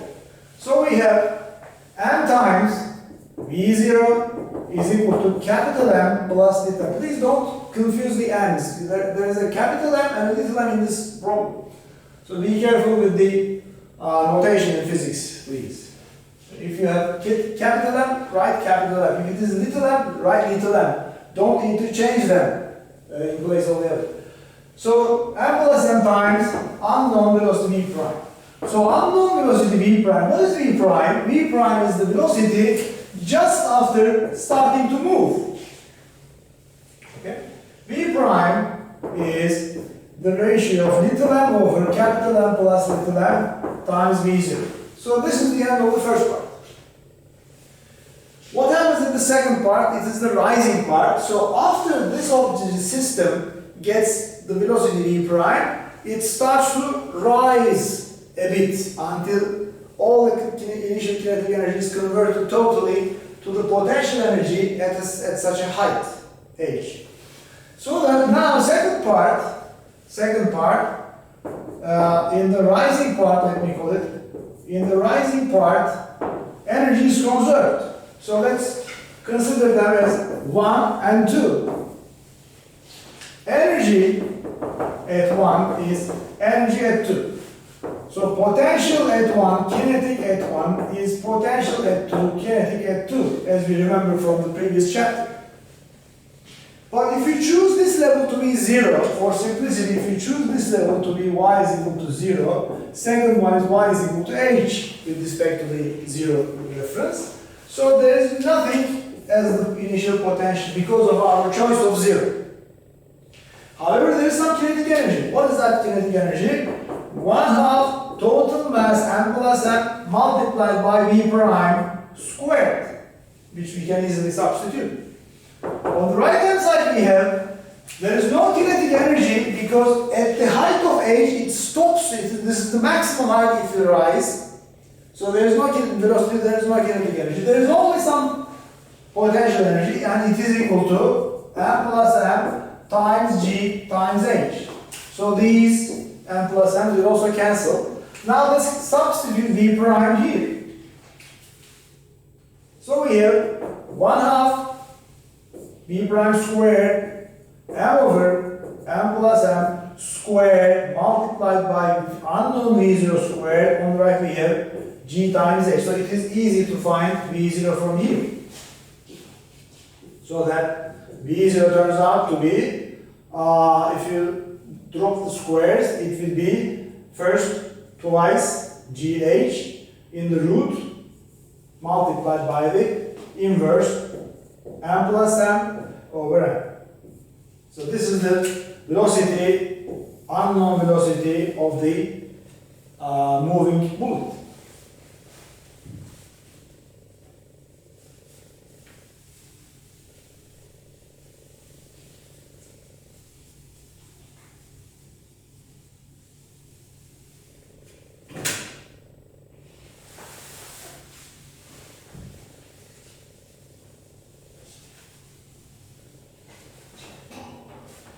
Let me write a comment here. Comment. For instance, you can simplify a bit this last expression. Since little m is much less than capital M. For example, the incoming bullet has a mass on the order of grams, maybe 50 grams, 100 grams. However, this hanging block is maybe 10 kilogram or further. Okay? Since this is, which is on the order of, let's say, 100 grams for it, this is on the order of 10 kilograms. So there's a huge difference between them. We can neglect this m, which is added to m. We don't neglect the denominator. The same m, which appears in two places, one in the denominator as a single object, and also here in the numerator added to a big object. So you can neglect this added part, but you don't neglect this m, because otherwise you would take 0, which is meaningless to take a 0 in the denominator. So you can neglect the added term so that v0 is approximately, now not exactly but approximately, capital M over little m times root 2gh. And this is called a, let me repeat, it is called, this system is called ballistic pendulum,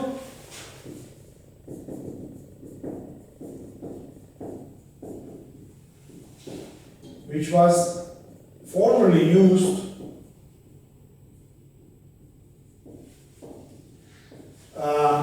to find measure the velocities of bullets.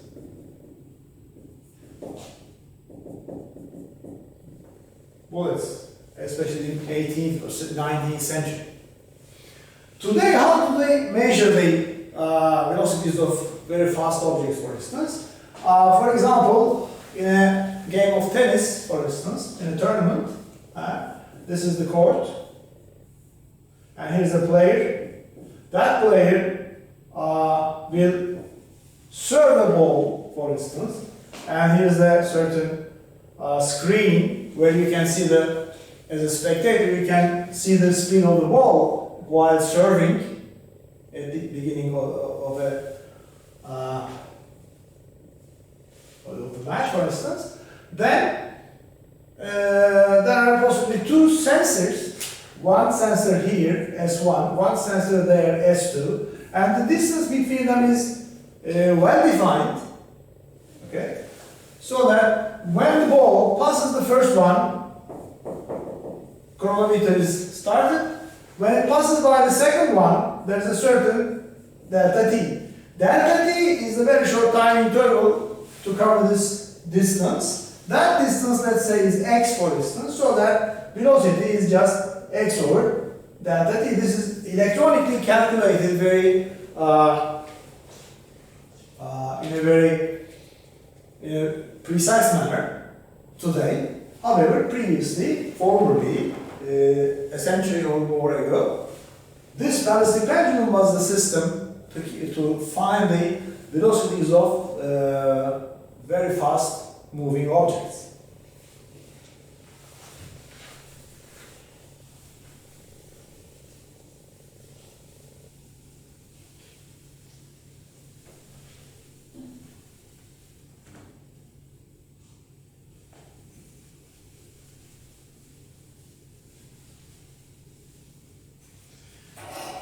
Now let's consider some elastic collisions, second type.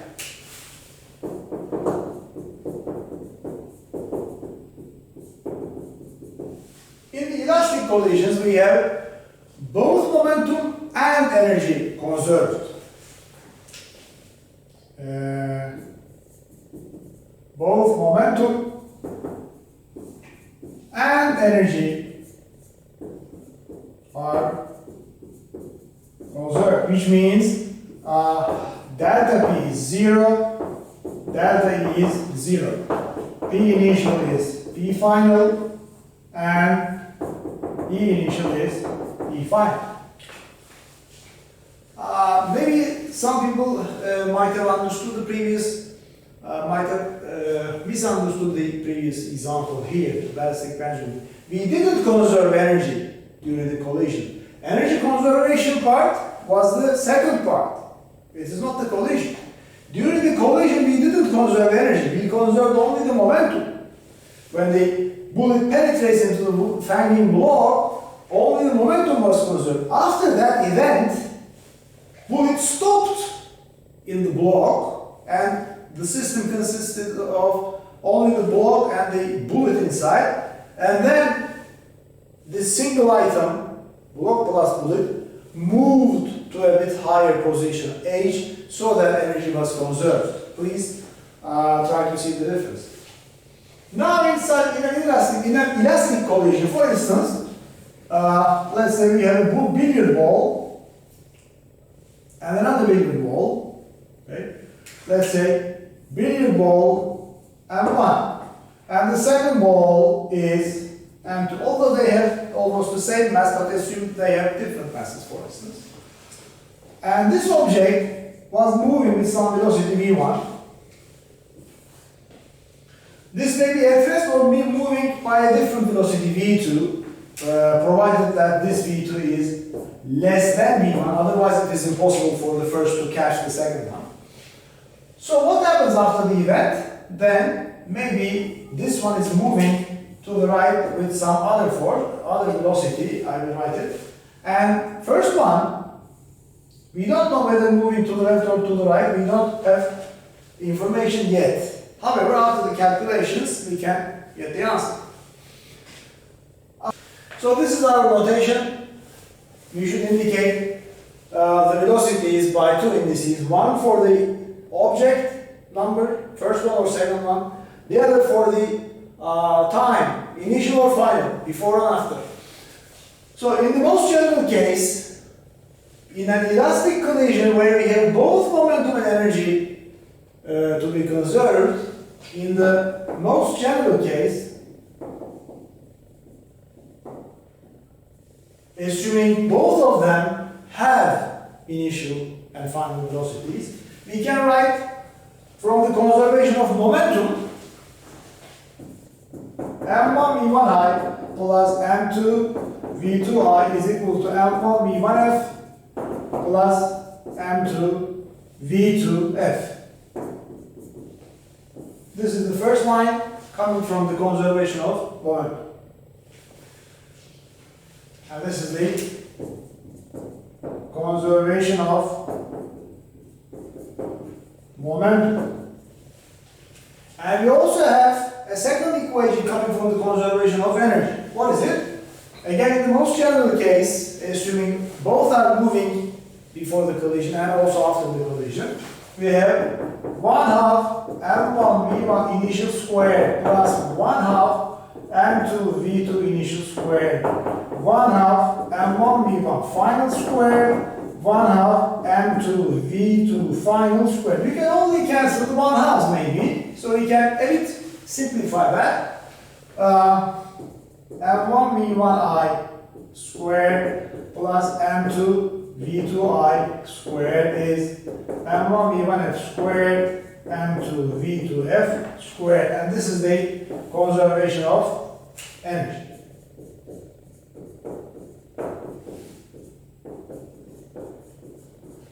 But in practical cases, we don't have so many items. In most of the problems, from the book, from anywhere else, from the exams, etc., we generally do not have so many terms. In most cases, maybe one of them at least is 0. Or the masses are maybe identical, maybe they have a certain ratio, 1 to 2, 1 to 3, whatever. One is single M, the other is 2M, for instance. So we can have cancellation possibilities. In practical cases, we do not in general have so many terms. First of all, let me state that we don't have so many terms. For example, if second object initially is at rest, for example here, assume that this object is at rest. Only the other ball, red ball, is coming and hitting it. Now what happens to the equations? There is no such term, this is dropped. There is no such term, this is dropped. Also, again to simplify matters, in some cases, the masses are maybe identical. 1m, 1m. So that now there is no need to write an index for the masses, so they also cancel, etc. Here and there. Masses cancel. Or in some other cases, we have 1m hitting a mass of 2m, for instance. So again, masses cancel. We have a simplified equation for the momentum and energy, etc. So these are the most general cases where both objects are moving. They both have different masses, etc. In the most general case, but in most of the practical cases, we do not have so many different terms. And we have several cancellation simplifications.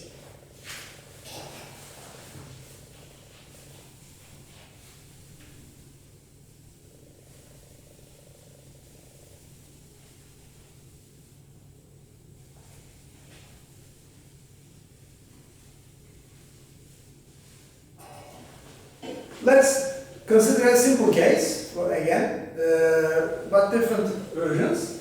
For instance, find the final velocities v1f and v2f for the following cases. For instance, case 1.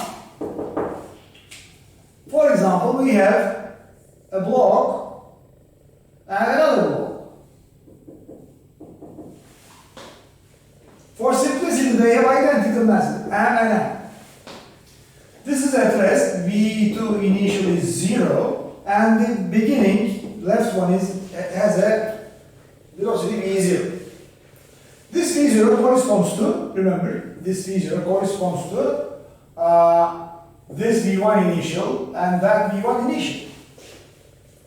Initial velocity of the first object is V0.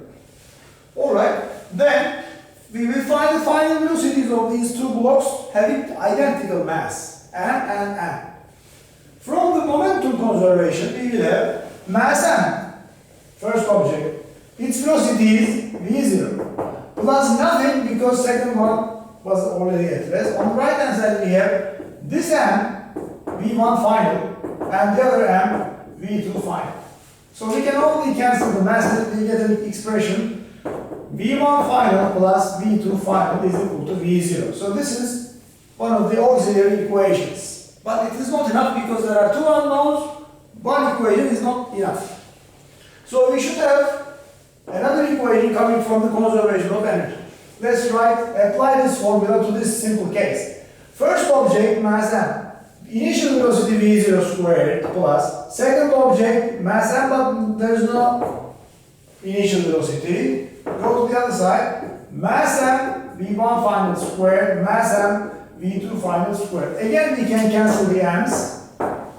So we have V1 final squared plus V2 final squared is equal to V0 squared. So we have two equations, two unknowns. We have two equations. Of course, two equations is two independent equations. Be careful, please. For example, x plus 2y is equal to 6. 2x plus 4y is equal to 12. Although we see two equations here, they seem different. X plus 2y is 6, 2x plus 4y is 12. However, if you look at them carefully, you will see that second one is obtained by multiplying the first two by 2. So there is only one equation here. However, here we say two independent equations. Two equations, two unknowns. What are those unknowns? V1f, V2f. How can we find them? Let's see.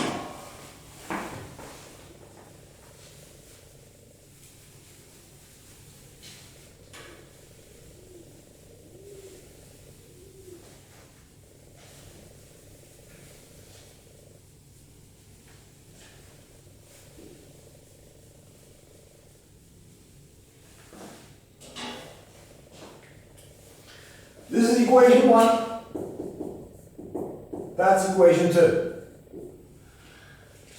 We can take one of them from here and substitute in the second. Taking, let's say, V2f. Taking V2 final from equation 1 and substituting it in equation 2.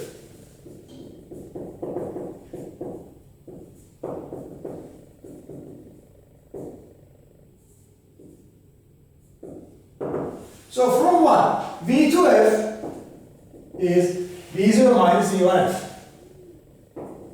V0 minus V1f. If you substitute it here, in place of V2f in the second equation, now we have V1f squared plus, instead of V2f squared, let me write the square of that. Okay? So we have V0 minus V1f quantity squared. So this corresponds to V2f. On the right we have V0 squared.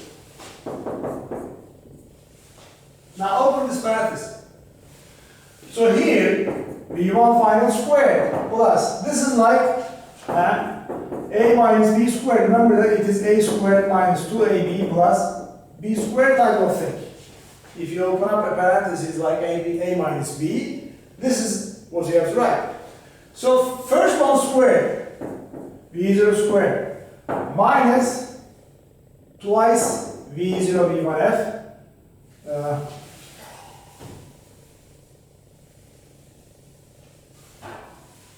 First one, V1 final squared plus over parentheses V0 squared minus twice V0 V1F plus V1 final squared is equal to V0 squared. Now you can subtract these V0 squares from both sides so we get a simplification. And we have 2V1F squared, take it to the other side, twice V0 V1F, and cancel these 2's. Cancel one of the V1F's, okay? So V1 final is just V0. So we obtain this result. But it looks a bit,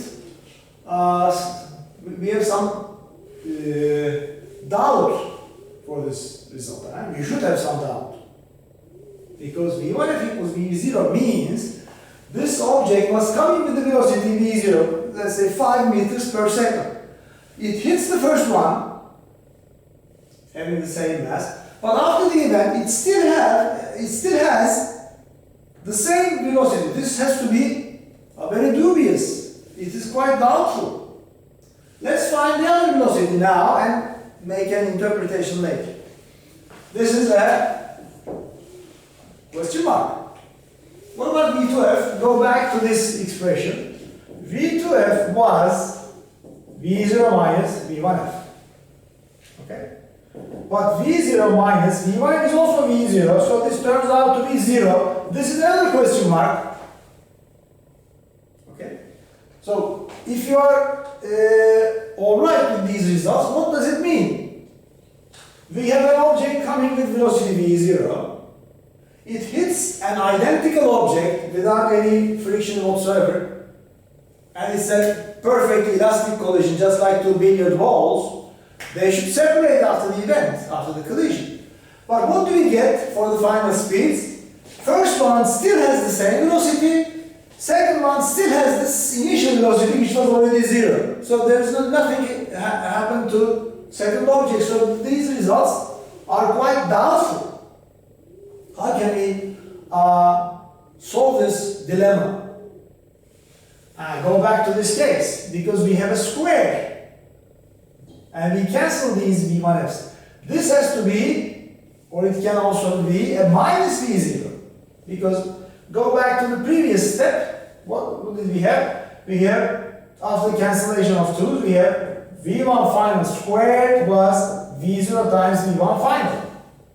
And we cancel them, so obtain V1F as V0. However, V1F is in fact, if V1 final is minus V0, why not? Minus V0, then on the left we have square, which is again the square of that. And in that case, we should have V0 minus V1 final, which is also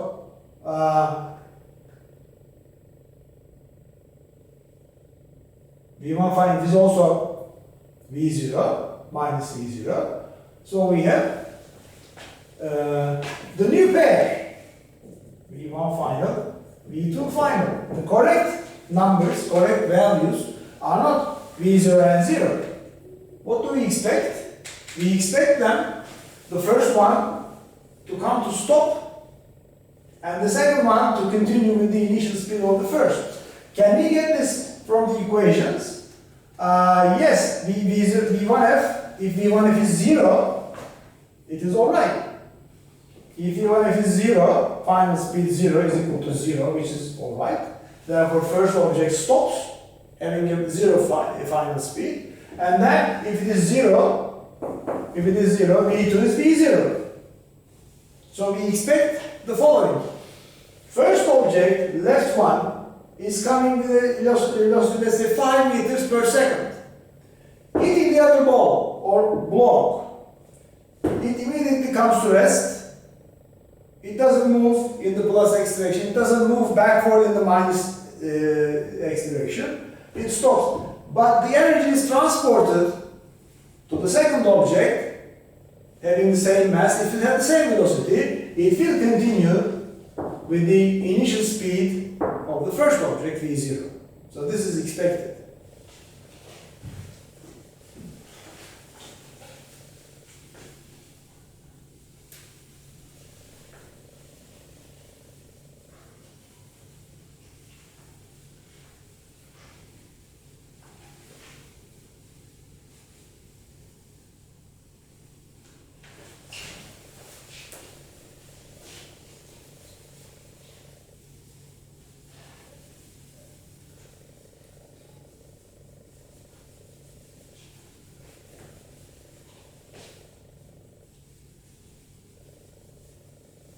Now consider another possibility, for instance, in the new case. Assume that we have one amp moving at speed v0, but on the other side of the scene we have, let's say, 2 amp, which is v2 initial is again 0. Different masses. Let's try this one now. Still red press, but they have different masses. Now from the momentum conservation, we can write first object, its velocity, plus nothing because second one is initially at rest. After the event, first object, first final speed, second object, second final speed. So we can only cancel these m's, so we get an equation v1 final plus 2v2 final is v0. Equation 1. From the energy conservation, we can write one more line. 1/2 first object, its velocity squared, plus nothing, second one is at rest. After the event, first object, its mass, v final squared, second object, its final velocity squared. We can first cancel the 1/2 and then the m's. What do we get? Here, v1 final squared plus twice v2 final squared. On the right hand side we have just v0 squared. It is a bit different than the previous case by this coefficient of 2. So this is the second equation. Again, apply the same track, same strategy. Get one of the unknowns from the first and substitute in the second. For instance, we can get v1f from the first. We can get v1 final from equation 1. Of course, we can also take v2f, doesn't matter. v2f or v1f. v1f, what is v1f here? v1f is just v0 minus twice v2f. And put this v1f here in the second equation. But we should take the square again, just like a minus b. Remember, a minus b squared, which is in the form of a minus b. It will be a squared, square of the first minus twice the product, plus the square of the second. So let me rewrite equation 2. Square of this, v0 minus twice v2f squared plus the rest, twice v2f squared is equal to v0 squared. If we open up the first parentheses, what do we get? Just like this example, v0 squared minus 2 times the product. And there is another 2 here, minus 4 times v0 v2f, v0 v2f plus second term squared, 4 times v2f squared, 4 times v2f squared. We continue with this one, plus 2 times v2f squared. On the right we have v0 squared. Again we have the cancellation of v0 squared. We subtract these, so we get rid of them. There is a v2f in every term, so I cancel one v2f's. This one of them. There's also a 2 in every term. Let me just write it. So 2vf plus 4, 6 v2f. On the right hand side we have 4 V0. So divide by 2 so that V2F will be 2/3 V0. And similarly, we can get the V1F. Then V1F was this. V1 final was V0 minus 2 V2F. So V1 final was V0 minus twice 2/3 V0. And this is minus 4/3. Okay. So V1 final is a negative term. Negative meaning it will, after the event, it will move backward with a velocity 1/3 the initial one. Minus, because 1 minus 4/3 is minus 1/3. So we have minus 1/3 V0. And V2F is plus 2/3. Of course, it is impossible to have a negative velocity for the second object after the event. By mistake, if you find a negative value for the second object, it is necessarily a big error because this object cannot by no means move to the left after the event. This one can because it is coming from left, hitting a certain object, and maybe if it is massive enough, if it were massive enough, if this mass were greater than the mass of the second, for instance, it would still move with a lower speed, of course. It would still move in the plus x direction. Since the second one is more massive, first one is reflected backward and has a negative velocity after the event. And the second object moves in the positive x-axis, of course, with 2/3 of the initial speed of the first. If you make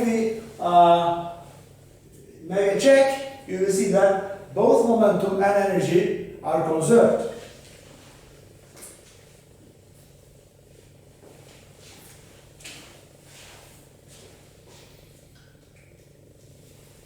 For example, if the mass of the second object is too high, for example, I take a ball and throw it to a wall. The wall is much more massive than this object, so it will reflect back almost with the same speed, but in a negative sense.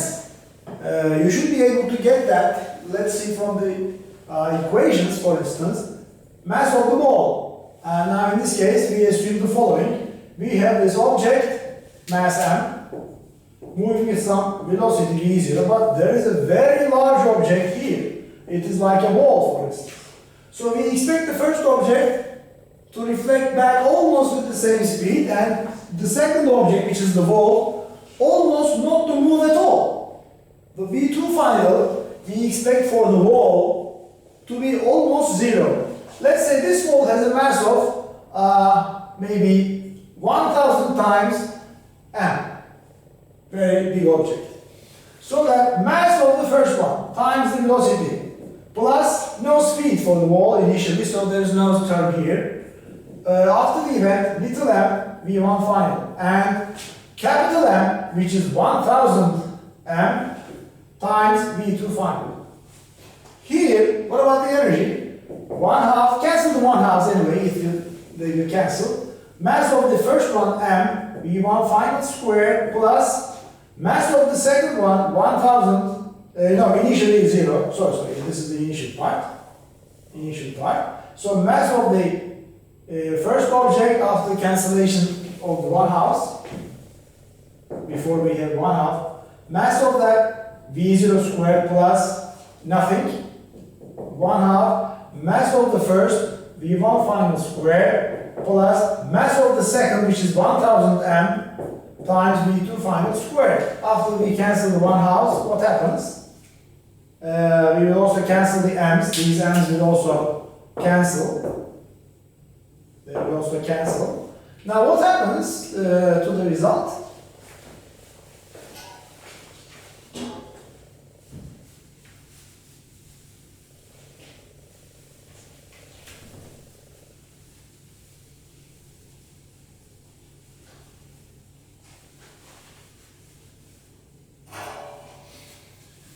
V0 equal to V1 final plus 1000 V2F. In the second one, after the 1 half cancelling, V0 squared will be V1 final squared plus 1000 V2F squared.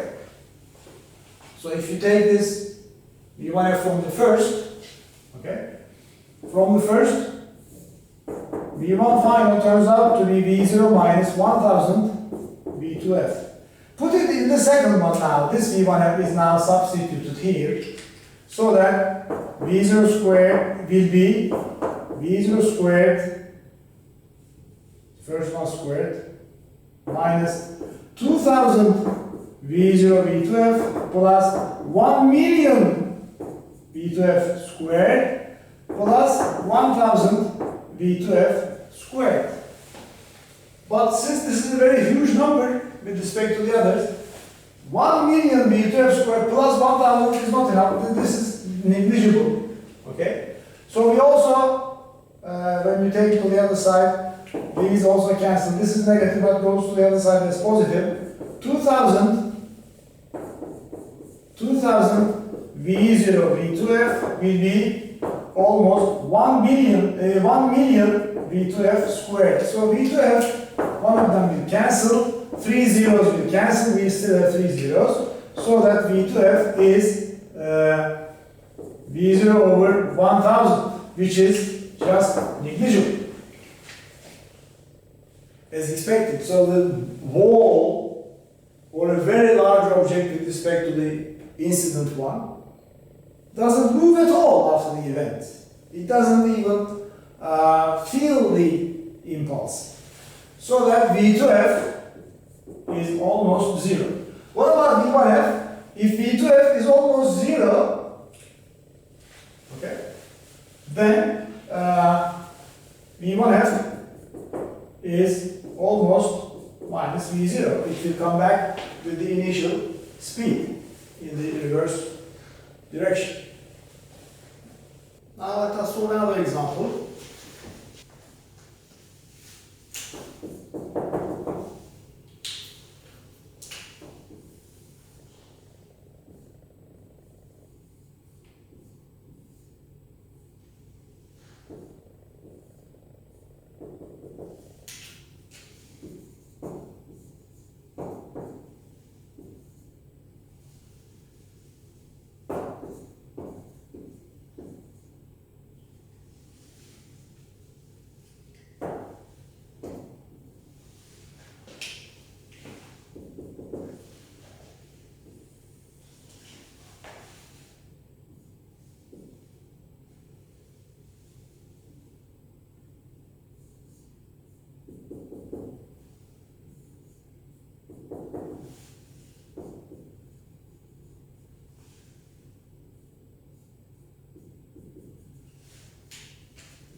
A block of mass m1 is moving with a velocity v1.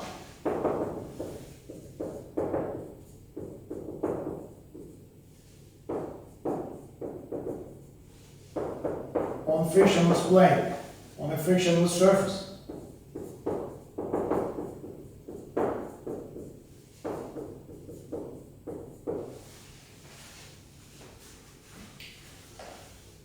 There is another block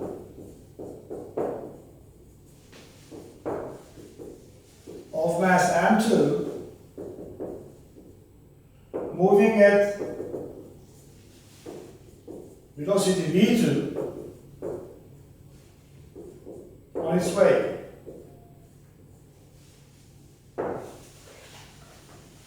And a spring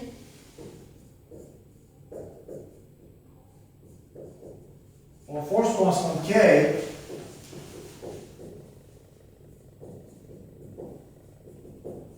is attached to M2, is attached to the back of M2.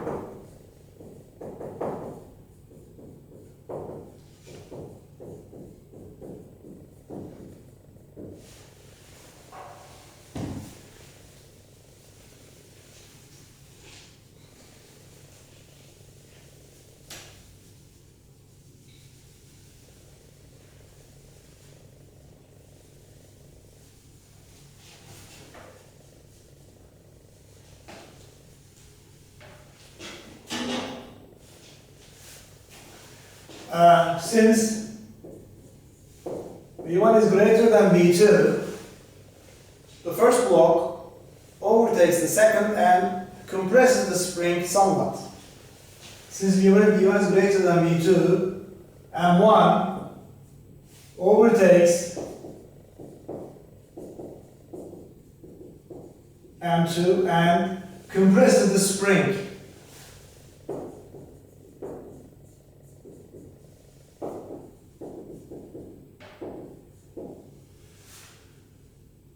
Find the maximum amount of compression X.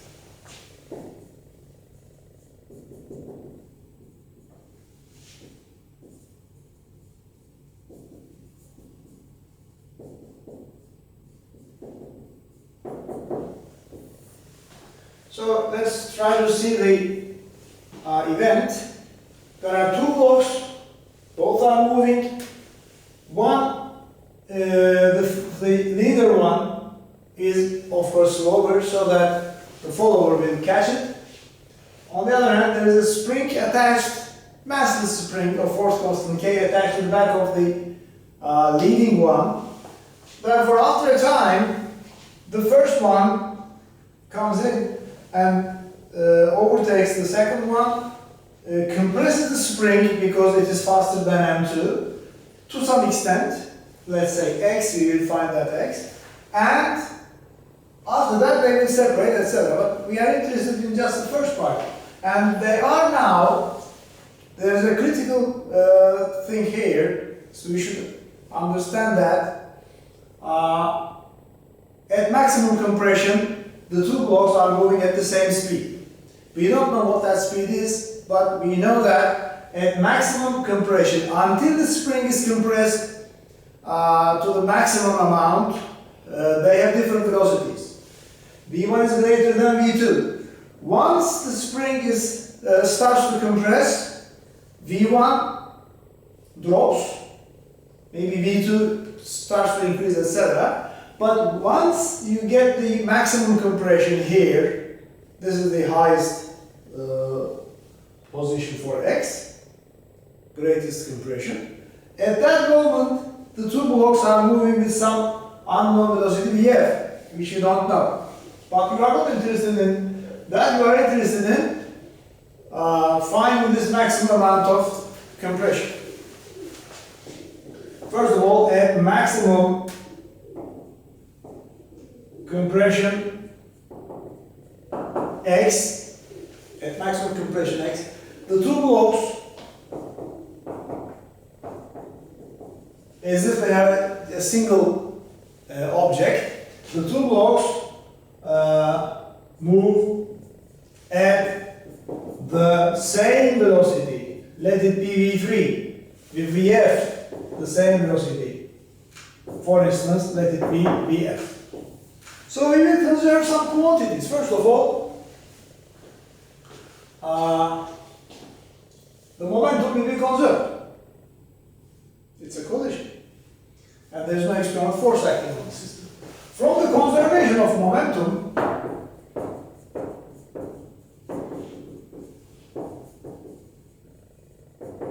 what can we say?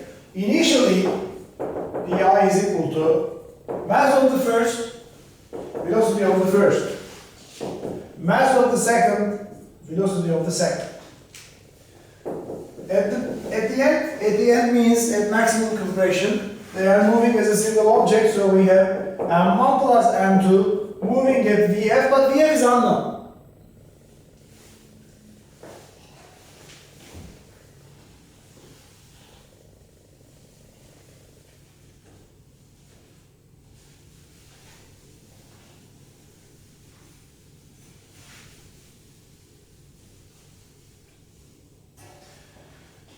On the other hand, from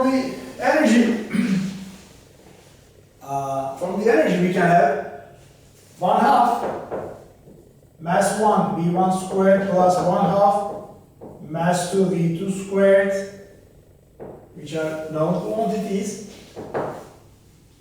Since they move together, they have the same velocity.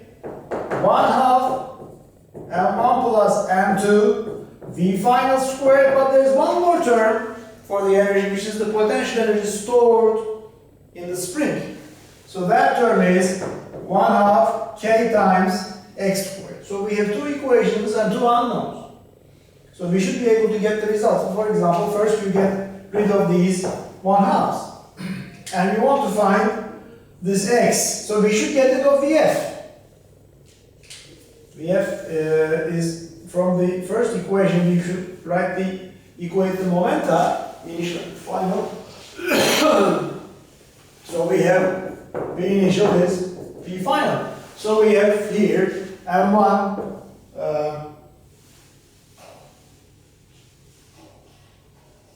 M1 V1 plus M2 V2 is equal to M1 plus M2 times V final. And therefore V final is the ratio of the numerator to the sum of the masses. And we will put this VF here. And after the cancellation of 1/2, we have M1. We continue from here. First mass, first velocity squared, plus second mass, second velocity squared equals sum of them. VF squared is this. So we have M1 V1 plus M2 V2 together squared divided by M1 plus M2 squared plus this additional term 1/2 Kx squared. So there's another cancellation. This one cancels this square. Yes. There's no 1/2, just Kx squared. So we cancel the 1/2, so plus K times X squared.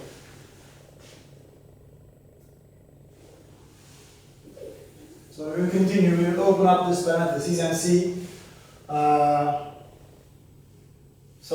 maybe there will be some cancellations. So continue with the left hand side. M1 V1 squared plus M2 V2 squared. On the right we have, open up the parentheses, M1 squared V1 squared plus twice M1 M2 V1 V2 plus M2 squared V2 squared, all divided by the sum, plus K times X squared. Now we will multiply this by the left hand part.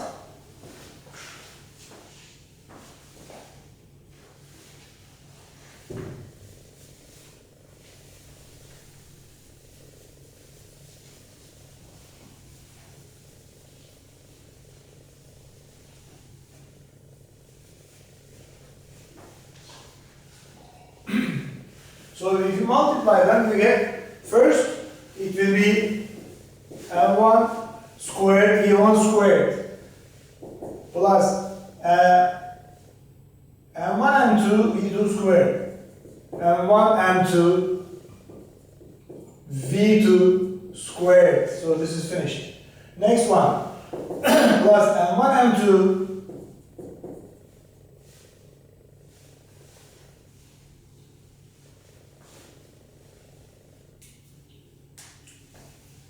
you can write this minus this term is equal to that. This is better now. So we will make the denominators the same. So this is the block, this is the other block. First term, M1 squared V1 squared plus M1 M2 M1 M2 V2 squared. Next, M1 M2 again, M1 M2 V1 squared plus M2 squared V2 squared minus this block, let me call it A, minus this A, all divided by M1 plus M2 is equal to K times X squared. So we go very, very slowly. Now there will be some cancellations. So let me rewrite these terms. Now opening up this A, so there will be, because of this negative sign, there will be subtractions and eliminations. First write M1 V1 squared. m1 squared v1 squared plus m1 m2 v2 squared plus m1 m2 v1 squared plus m2 squared v2 squared minus inside the upper parentheses minus m1 squared v1 squared minus twice m1 m2 v1 v2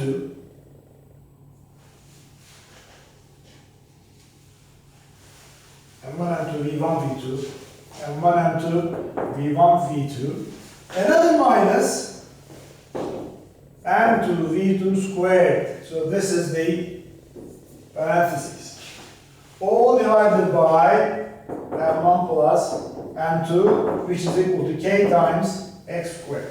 But as you see, there are some cancellations. This one cancels the other one. This one cancels the other one. And we have now the remaining terms. M1, let me draw double line.